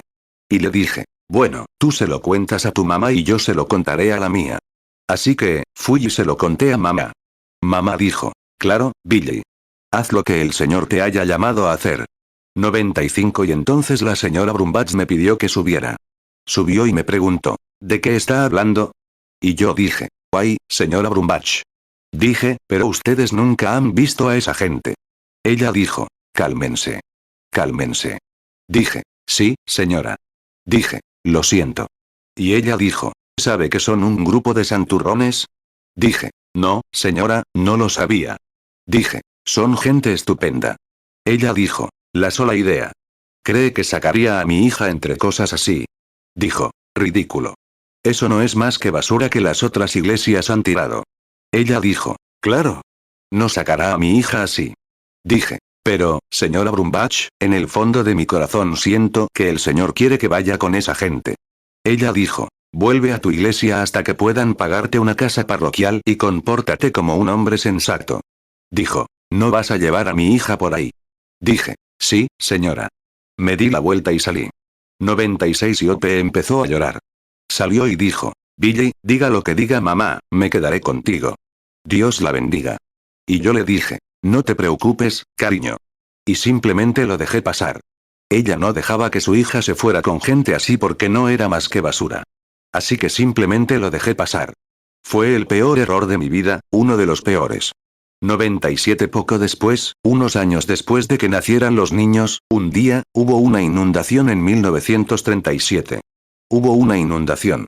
Yo estaba de patrulla en ese momento, haciendo todo lo posible por rescatar a la gente de la inundación, con casas derribadas. Mi esposa enfermó gravemente de neumonía. La sacaron, el hospital estaba tan lleno que no pudimos ingresarla, así que la llevamos al gobierno, donde tenían una habitación. Entonces me llamaron de vuelta. Siempre viví en el río, y era un gran barquero, así que intentaba rescatar a la gente de la inundación. Y luego, me llamaron y me dijeron, hay una casa en la calle Chestnut, casi lista para entrar. Hay una madre y un grupo de niños ahí dentro, me dijeron, si crees que tu bote, tu motor, puede llegar hasta ellos. Dije, bueno, haré todo lo que pueda. Y estaba fotografiando esas olas. El dique se había roto allí, y madre mía. Estaba arrasando la ciudad. Le daba toda la fuerza que podía, y finalmente cruzaba los callejones y los lugares. Llegué cerca del viejo dique, con el agua a raudales. Oí a alguien gritar y vi a una madre de pie en el porche. Y allí estaban esas grandes olas pasando así. Bueno, seguí por aquí lo más lejos que pude, llegué al arroyo y volví y me puse por ese lado. Detuve mi bote justo a tiempo para amarrarlo al pilar, al poste de la puerta, o al poste del porche. Corrí y agarré a la madre y la metí allí, junto con 2 o 3 de los niños. Deshice mi bote y la recuperé. Bajé bastante y la llevé hasta la orilla, como a 1,5 millas de la ciudad, hasta que la llevé a la orilla. Y cuando llegué allí, se había desmayado. Y empezó a gritar, mi bebé. Mi bebé. 99 Bueno, pensé que se refería a que había dejado al bebé en la casa. ¡Ay, Dios mío! Volví a intentar cuidarla. Y descubrí que quería saber dónde estaba su bebé. Había un niño de unos 3 años, y pensé que se refería a un bebé de pecho o algo así. Así que volví y fui allí. Y cuando tomé el bote, entré y no encontré al bebé, el porche se derrumbó y la casa se derrumbó. Corrí a toda velocidad y agarré la pieza que hacía flotar mi bote, me subí al bote, la tiré y la solté. Y me metí en la corriente del río principal. Eran como las 11:30 de la noche, y solo caía aguanieve y nevaba. Agarré la cuerda de arranque e intenté tirar del bote, pero no arrancaba. Lo intenté y no arrancaba, y lo volví a intentar. Avanzando más en la corriente, la cascada justo debajo.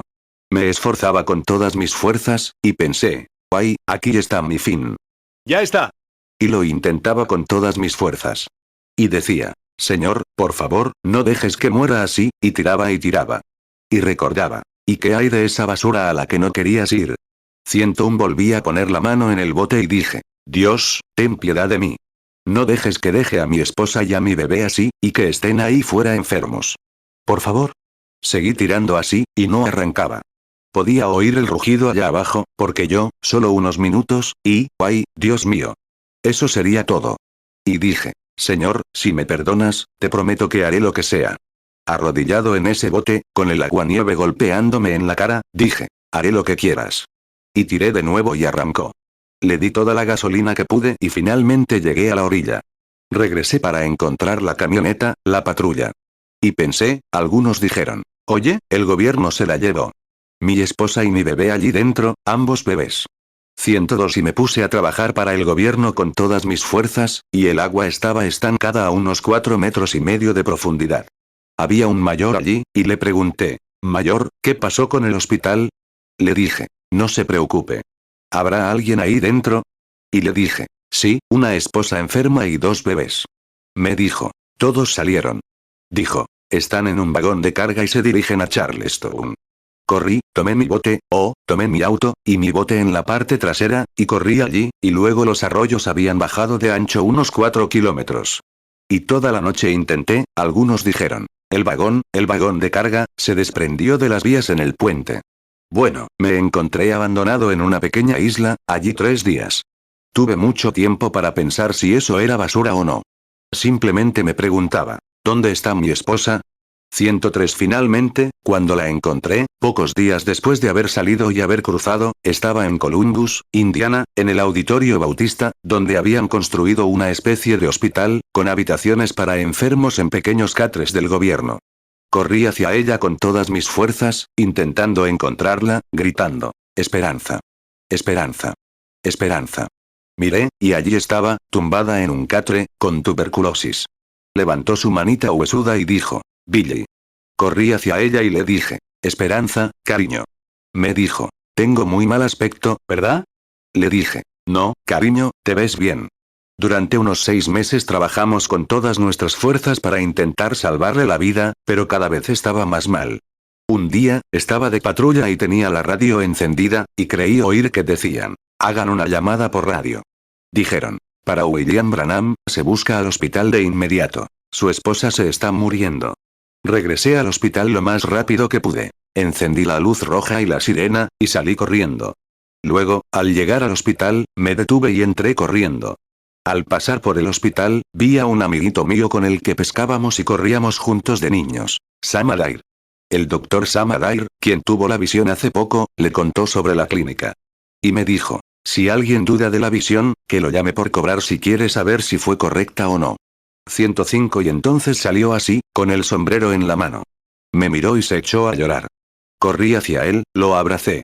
Me abrazó y me dijo, Billy, se va. Dijo, lo siento. Hice todo lo que pude. Tuve especialistas y todo. Dije, Sam, seguro que no se va. Dijo, sí, se va. Y él dijo, no entres ahí, Bill. Y yo dije, tengo que entrar, Sam. Y él dijo, no lo hagas. No, por favor, no. Dije, déjame entrar. Dije, iré contigo. Dije, no, quédate aquí fuera. Quiero estar con ella en sus últimos minutos. Dijo, está inconsciente. Entré en la habitación. La enfermera estaba sentada allí, llorando porque Ope y ella eran compañeras de clase. La miré y empezó a llorar, levantó la mano y se acercó. La miré y la sacudí. Allí estaba, había bajado de unos 50 kilos a unos 27. La sacudí. Y aunque viviera 100 años, nunca olvidaré lo que pasó. Se dio la vuelta y esos grandes y bonitos ojos me miraron. Sonrió. Me preguntó, ¿por qué me devolviste la llamada, Billy? Le dije, cariño, acabo de recibir el dinero. 107 tenía que trabajar. Estábamos muy endeudados, con cientos de dólares en facturas médicas y sin nada para pagar. Y simplemente tenía que trabajar. La veía 2 o 3 veces al día, y todas las noches, y cuando estaba en ese estado, le pregunté, ¿qué quieres decir con te llamo luego? Me respondió, Bill, has predicado sobre ello, has hablado de ello, pero no tienes ni idea de qué es. Le pregunté, ¿de qué estás hablando? Me respondió, del cielo. Me dijo, mira, dijo, me acompañaban a casa unas personas, hombres o mujeres o algo así, vestidos de blanco. Y ella dijo, estaba tranquila y en paz. Dijo, grandes y bonitos pájaros volando de árbol en árbol. Me dijo, no creas que estoy loca. Dijo, Billy, te voy a decir nuestro error. Me dijo, siéntate. No lo hice, me arrodillé y le tomé la mano. Ella dijo, ¿sabes dónde está nuestro error? Y yo dije, sí, cariño, lo sé. Dijo, nunca debimos haber escuchado a mamá. Esa gente tenía razón. Y yo dije, lo sé. Ella dijo, prométeme esto, que irás con esa gente, dijo, porque tienen razón. Y ella dijo, criar a mis hijos así. Dijo, quiero decirte algo. Dijo, me muero, pero, dijo, no me da miedo irme. Dijo, es hermoso. Dijo, lo único es que odio dejarte, Bill. Y sé que tienes 2 niños pequeños que criar. Dijo, prométeme que no te quedarás soltera y dejarás que mis hijos anden de aquí para allá. Eso fue algo sensato para una madre de 21 años. Y yo dije, no puedo prometer eso, Ope. Ella dijo, por favor, prométemelo. Dijo, hay algo que quiero decirte. Dijo, ¿te acuerdas de ese rifle? Me encantan las armas. Y ella dijo, querías comprar ese rifle ese día y no tenías suficiente dinero para la entrada. Dije, sí. Ella dijo, he estado ahorrando mi dinero, mis monedas, para intentar darte la entrada. Dijo, ahora, cuando esto termine, vuelve a casa, busca en la cama plegable, debajo de ese papel, y encontrarás el dinero. Dijo, prométeme que comprarás ese rifle. No sabes cómo me sentí cuando vi ese $75, en monedas de 5 centavos, allí tirado. Conseguí el rifle. 108 y ella dijo, ¿recuerdas aquella vez que ibas al centro a comprarme unas medias, e íbamos a Fort Wayne? Dije, sí. Había vuelto de pescar, y ella dijo, teníamos que ir a Fort Wayne, tenía que predicar esa noche. Y ella dijo, ¿sabes? Te dije, hay 2 tipos diferentes. Uno se llama chifón. ¿Y cuál es el otro? Rayón. ¿Verdad? Rayón y chifón. Bueno, sea cual sea, el chifón era el mejor. ¿Verdad? Y ella dijo, ahora, cómprame un poco de chifón, del estilo completo. ¿Conoces esa cosa que tiene esa cosita en la parte de atrás de la media, arriba? Y yo no sabía nada de ropa de mujer, así que, iba por la calle diciendo, chifón, chifón, chifón, chifón, intentando no parar de pensar, diciendo, chifón, chifón, chifón. Alguien dijo, hola, Billy. Dije, oh, hola, hola. Chifón, chifón, chifón, chifón, chifón. Llegué a la esquina y me encontré con el señor Spawn. Me dijo, oye, Billy, ¿sabes que la perca está picando ahora en el borde del último muelle? Dije, claro, ¿es cierto? Sí. Pensé, al despedirme, ¿qué era eso? Lo olvidé. 109 conocí a Thelma Ford, que trabajaba en la tienda de todo a 10 centavos. Sabía que allí vendían medias de mujer, así que fui. Le dije, hola, Thelma. Y ella me dijo, hola, Billy. ¿Cómo estás? ¿Cómo está Ope? Le dije, bien. Le dije, Thelma, quiero un par de calcetines para Ope. Me dijo, Ope no quiere calcetines. Le dije, sí, señora, claro que sí. Me preguntó, ¿te refieres a medias? Ah, le dije, eso es. Pensé, guay, ya he demostrado mi ignorancia. Y me preguntó, ¿qué tipo de calcetines quiere? Pensé, guay. Le pregunté, ¿qué tipo de calcetines tienes? Me respondió, bueno, tenemos rayón. 110 no sabía la diferencia. Rayón, gasa, todo suena igual. Dije, eso es lo que quiero. Ella dijo, dije, consígueme un par, de estilo completo. Y me equivoqué. ¿Qué es? De moda. De moda. Así que dije, consígueme un par.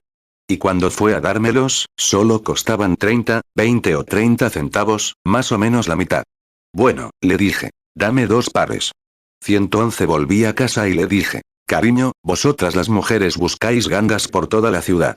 Ya sabéis cómo os gusta presumir.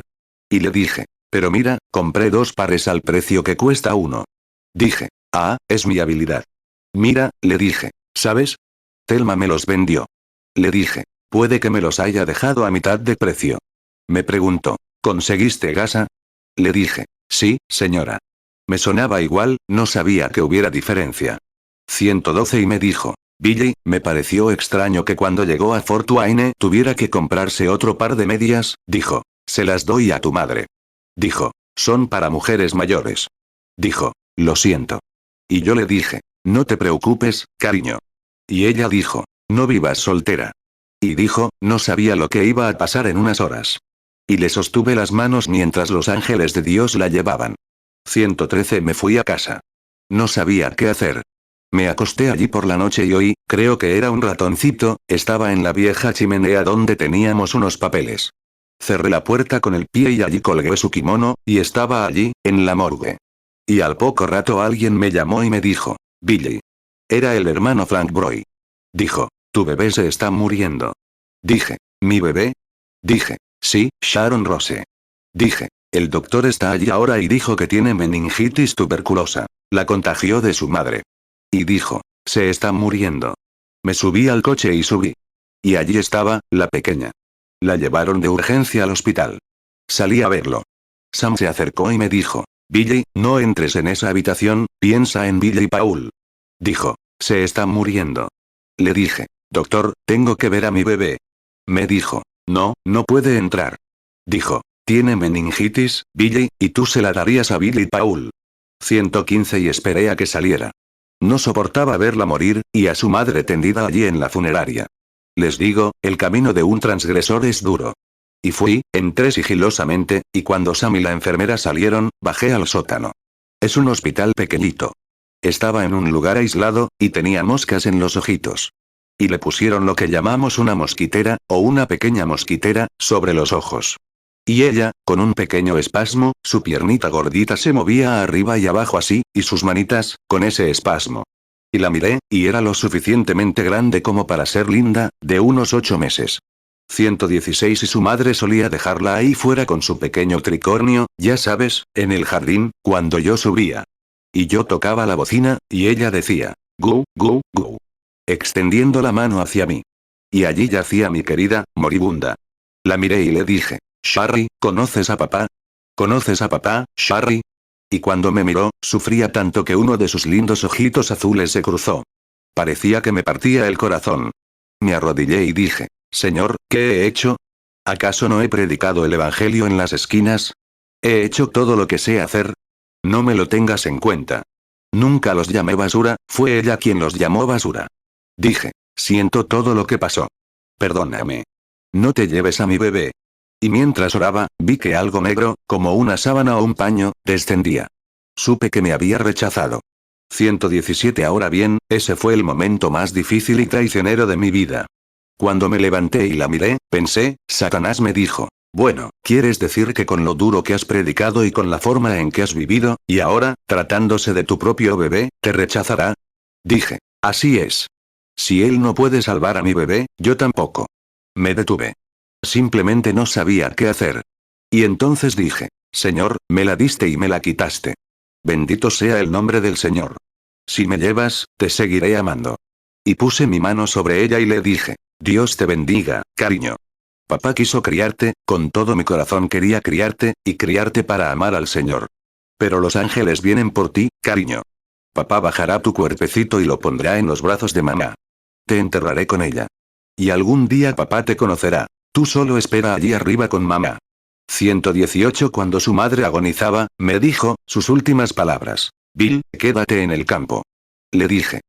Ella dijo, le dije. Si estoy en el campo cuando él venga, iré a buscar a los niños y nos reuniremos. Si no, me enterrarás.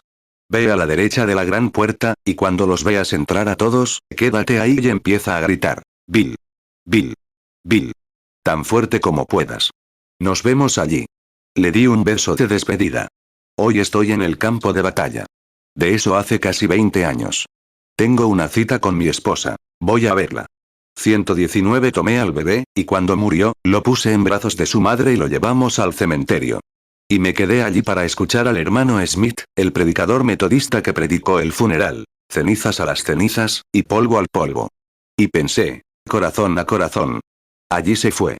Poco después, llevé al pequeño Billy allí una mañana. Era solo un pequeñín. Por eso él se queda conmigo y yo me quedo con él. Tuve que ser papá y mamá, ambos, para él. Le tomaba el biberón, no podíamos permitirnos tener una fogata por la noche para mantener caliente su leche, lo ponía debajo de mi espalda así y lo calentaba con el calor de mi cuerpo. Nos hemos mantenido unidos como amigos, y un día de estos, cuando salga del campo, quiero entregarle la palabra y decirle, vamos, Billy. Sigue así. Algunos se preguntan por qué lo tengo conmigo todo el tiempo. No puedo dejarlo. Incluso está casado, pero aún recuerdo que me dijo, quédate con él. Y seguimos juntos como amigos. 120 Recuerdo caminar por el pueblo con el biberón bajo el brazo, y él se ponía a llorar. Una noche, mientras caminábamos por el patio trasero, justo cuando estaba a punto de tenerlo, se estaba asfixiando, solo era una niña, ¿sabes? Y yo iba y venía del viejo roble del fondo del patio. Él lloraba por su mamá, y yo no tenía ninguna mamá a quien llevarlo. Y lo cargaba, y le decía, ¡ay, cariño! Le dije, él dijo, papá, ¿dónde está mi mamá? ¿La pusiste en esa tierra? Le dije, no, cariño. Está bien, está en el cielo. 121 Y dijo algo que casi me mata una tarde. Estaba llorando, ya entrada la noche, y yo lo cargaba en mi espalda así, lo cargaba en mi hombro y le daba palmaditas así. Y dijo, papá, por favor, ve a buscar a mamá y tráela. Y yo dije, cariño, no puedo traer a mamá. Jesús. Dijo, bueno, dile a Jesús que me envíe a mi mamá. La quiero. Y yo dije, bueno, cariño, tú y yo vamos a ir a verla algún día. Y se detuvo y dijo, papá. Y yo dije, ¿sí? Dijo, vi a mamá allá arriba en esa nube. Vaya, casi me mata. Pensé, vaya. Vi a mamá allá arriba en esa nube. Casi me desmayo. Abracé al pequeño contra mi pecho así, agaché la cabeza y entré. Pasaron 122 días. No podía olvidarlo. Intenté trabajar. No podía volver a casa, ya no era mi hogar. Quería quedarme, no teníamos nada más que esos muebles viejos y destrozados, pero era algo que ella y yo habíamos disfrutado juntas. Era mi hogar. Recuerdo un día que intentaba trabajar en la administración pública. Había subido a arreglar una vieja secundaria. Estaba colgado, era muy temprano. Y subía una cruz. Y no podía soltar a esa criatura. Veía a mi esposa irse, pero esa criatura, una cosita pequeña, también. Y yo estaba allí, cantando. En la colina, a lo lejos, se alzaba una vieja y robusta cruz. Y las primarias bajaban al transformador y salían a, ya sabes, la secundaria. Y yo estaba colgado allí. Y por casualidad miré, y el sol salía detrás de mí, y allí estaban mis manos extendidas, y la señal de esa cruz en la ladera. Pensé, sí, fueron mis pecados los que lo pusieron allí. 123 Dije, Sharon, cariño, papá quiere verte con tantas ganas, cariño. Cuánto me gustaría volver a abrazarte, mi pequeña querida. Me desmayé. Habían pasado semanas. Me quité el guante de goma. Hay 2300 voltios justo a mi lado. Me quité el guante de goma. Dije, Dios, odio hacer esto. Soy un cobarde. Pero, Sharry, papá las verá a ti y a mamá en unos minutos. Empecé a quitarme el guante para poner la mano sobre ese 2300. Se rompería, bueno, ni siquiera te quedaría sangre. Así que empecé a quitarme el guante, y algo pasó. Cuando recuperé la consciencia, estaba sentada en el suelo con las manos así, en la cara, llorando. Fue la gracia de Dios, o no habría estado teniendo un servicio de sanación aquí, estoy segura. Era él protegiendo su don, no yo. 124 Me fui a casa. Lo dejé, guardé mis herramientas. Y cuando volví, dije, me voy a casa. Di una vuelta por la casa y recogí el correo. Hacía un poco de frío, así que entré.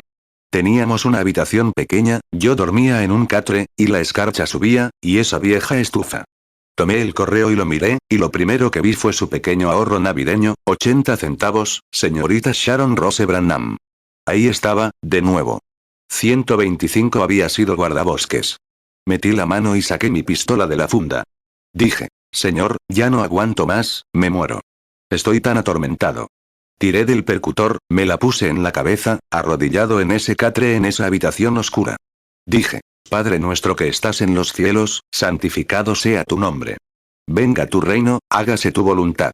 Y mientras lo intentaba, apretando el gatillo con todas mis fuerzas, dije, en la tierra como en el cielo. Danos hoy nuestro pan de cada día. Y no disparaba.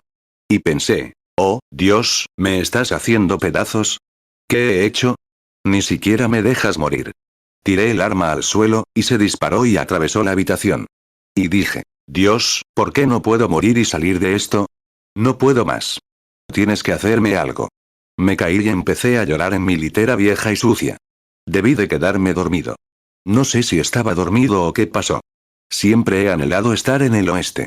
Siempre he querido uno de esos sombreros. Mi padre domaba caballos de joven, y yo siempre quise uno. Y el hermano de Moshakarian me compró uno ayer, el primero que he tenido, nunca he tenido, así, uno de esos sombreros tipo vaquero.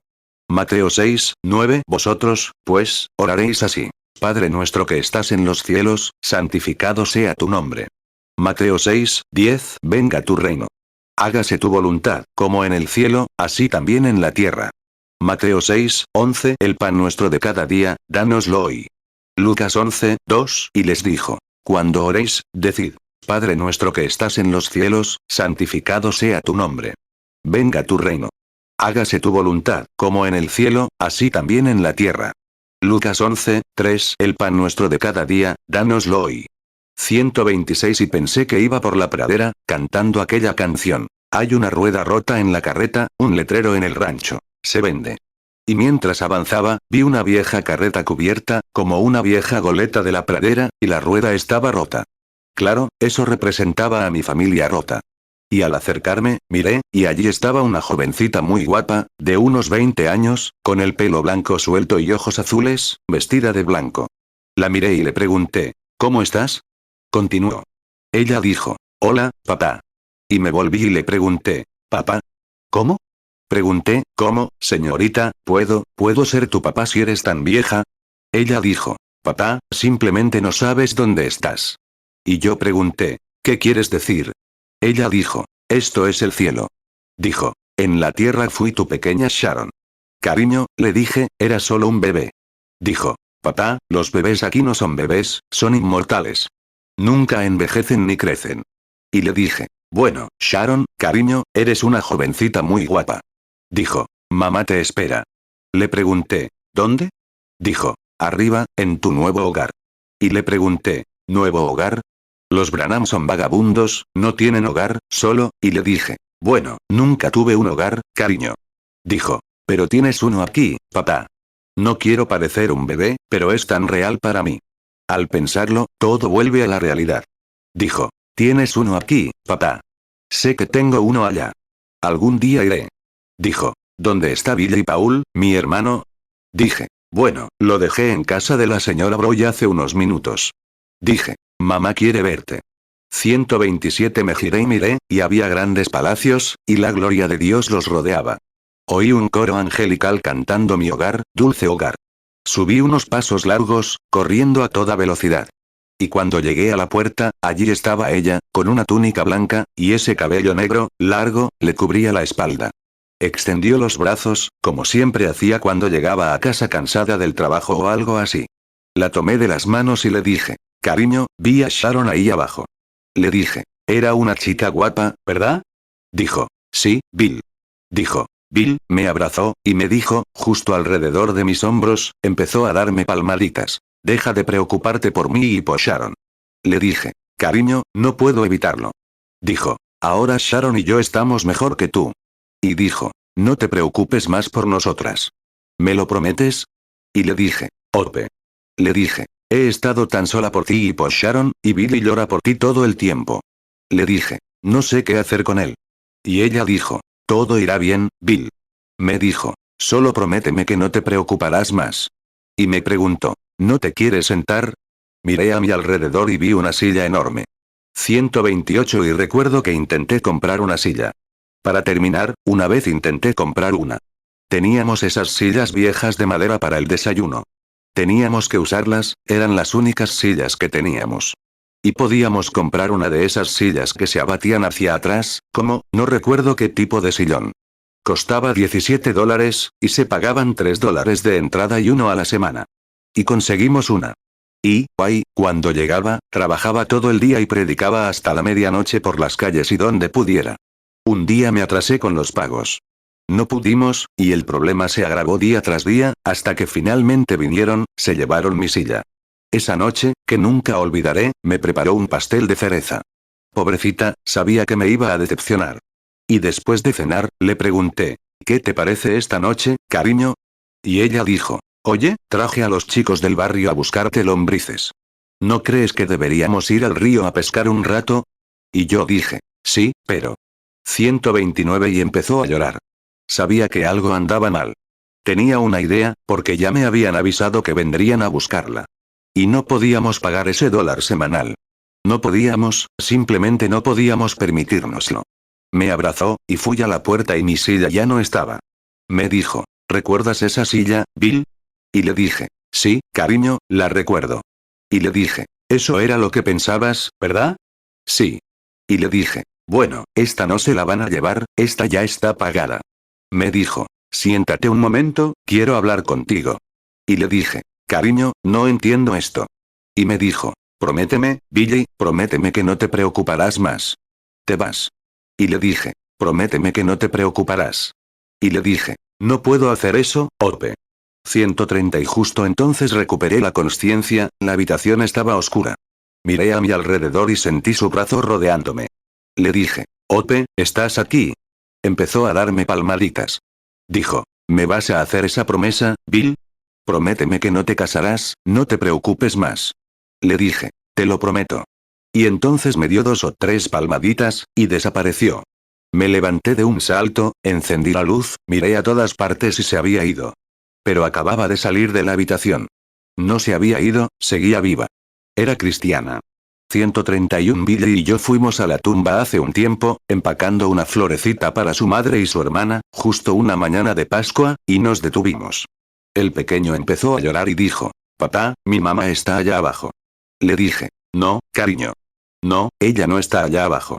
Mi hermana no está allá abajo. Tenemos una tumba plegada aquí, pero al otro lado del mar hay una tumba abierta donde Jesús resucitó. Y algún día vendrá, traerá a mi hermana y a mi mamá con él. Hoy estoy en el campo de batalla, amigos. No puedo decir más. Dios los bendiga. Inclinemos nuestros rostros un momento. Oh, Señor. Muchas veces, Señor, estoy seguro de que la gente no lo entiende cuando piensa que estas cosas son fáciles. Pero se acerca el gran día en que Jesús vendrá y todas estas penas serán borradas. Te ruego, Padre Celestial, que nos ayudes a estar preparados. Y esa última promesa, cuando la besé en la mejilla esa mañana, de que la encontraría allí ese día, creo que estará de pie en ese poste gritando mi nombre. He vivido fiel a esa promesa desde entonces, Señor, por todo el mundo, en todo tipo de lugares, tratando de llevar el Evangelio. Ya estoy viejo y cansado, estoy agotado. Un día de estos cerraré esta Biblia por última vez. Dios, manténme fiel a la promesa. Mantén tu gracia a mi alrededor, Señor. Que no mire las cosas de esta vida, sino que viva para las cosas del más allá. Ayúdame a ser honesto. No pido un lecho de flores de comodidad, no, Señor, cuando mi Cristo murió allí sufriendo. Y todos los demás murieron así. No pido nada fácil. Solo déjame ser honesto, Señor, veraz. Que la gente me ame para poder guiarlos hacia ti. Y algún día, cuando todo termine y nos reunamos bajo los árboles de hoja perenne, quiero tomarla de la mano y llevarla hasta arriba, para mostrarle a la gente del templo Ángelus y a todos los demás. Será un tiempo maravilloso entonces. Ruego que tus misericordias descansen sobre cada uno de nosotros aquí. Y quienes están aquí, Señor, quizá ni siquiera te conozcan, tal vez tengan a algún pequeño ser querido al otro lado del mar. Si nunca han cumplido su promesa, que lo hagan ahora, Señor. 133 Mientras nos inclinamos, me pregunto en este enorme auditorio esta tarde, ¿cuántos de ustedes dicen, hermano Branham, yo también quiero ver a mis seres queridos? ¿Tengo algunos seres queridos allá al otro lado del río? Quizás prometieron verlos, tal vez cuando se despidieron de mamá allá arriba en la tumba ese día, tal vez cuando se despidieron de hermanita, o papá, o algunos de ellos en la tumba, prometieron verlos, y aún no se han preparado. ¿No creen que es un buen momento para hacerlo? Disculpen mi desánimo. Pero, ¡ay! ¡Amigos! No se dan cuenta. No saben qué sacrificio. Eso no es ni un ápice de la historia de la vida. 134. ¿Cuántos de ustedes quisieran ponerse de pie ahora y subir aquí para orar, diciendo, quiero encontrarme con mis seres queridos? Levántense del público y bajen. ¿Lo harán? Si alguien aún no se ha preparado así, Dios lo bendiga, Señor. Veo a un hombre mayor de color saliendo, otros viniendo. Muévanse, ustedes que están en los balcones, simplemente salgan al pasillo. O pónganse de pie, ustedes que desean ser recordados en una oración ahora mismo. Eso es. Pónganse de pie. Eso está bien. Pónganse de pie, donde quiera que digan. Tengo un padre allá, tengo una madre o un ser querido allá. Quiero ir a verlos. Quiero encontrarme con ellos en paz. Se pondrán de pie, simplemente pónganse de pie, en cualquier lugar del público. Pónganse de pie y digan, quiero aceptar. 135. Que Dios la bendiga, señora. Que Dios la bendiga allá atrás. Y que Dios la bendiga allá arriba. Que el Señor la bendiga aquí, Señor. Así es. Arriba en el balcón, que el Señor la bendiga. Por todas partes, pónganse de pie ahora para orar, mientras el Espíritu Santo está aquí y mueve nuestros corazones, para que nos separemos. ¿Saben? Lo que la iglesia necesita hoy es que nos separemos. Necesitamos ir a la casa del alfarero. Nuestra rígida teología casera a veces no funciona bien. Lo que necesitamos es una separación a la antigua, arrepentimiento en nuestros corazones, ablandándonos hacia Dios. ¿Es eso todo lo que está listo para ponerse de pie? Inclinemos nuestros rostros entonces para orar. 136. Oh Señor, que resucitaste a Jesús de entre los muertos para justificarnos a todos por la fe, creyendo, te ruego, Señor, que a quienes ahora se ponen de pie para aceptarte, les pido perdón. Y, oh Señor, te pido que te acepten como su Salvador, Rey y amante. Y tal vez tengan una mamá, un papá o alguien al otro lado del mar. De algo seguro, tienen un Salvador. Que sean perdonados de sus pecados y que toda su iniquidad sea borrada, para que sus almas sean lavadas en la sangre del Cordero y vivan en paz desde ahora en adelante. Y que algún día glorioso, cuando todo termine, nos reunamos en tu casa y estemos allí como familias intactas, para encontrarnos con nuestros seres queridos que esperan en el más allá. Te los encomendamos. Guardarás en completa paz a aquel cuyo corazón persevera en él. Concédelo, Señor, al encomendarlos a ti, en el nombre de tu Hijo, el Señor Jesús. Amén. Isaías 26, 3. Tú guardarás en completa paz a aquel cuyo pensamiento en ti persevera, porque en ti ha confiado. 137. Que Dios los bendiga. Estoy seguro de que los obreros ven dónde están y estarán con ustedes en unos minutos. Y ahora, a los que van a recibir las tarjetas de oración. Billy, ¿dónde están Gene y Leo? ¿Están atrás? Están aquí para repartir las tarjetas en unos minutos. El hermano despedirá a la audiencia con una oración y se repartirá la tarjeta. Regresaremos en un momento para orar por los enfermos. Muy bien, hermano.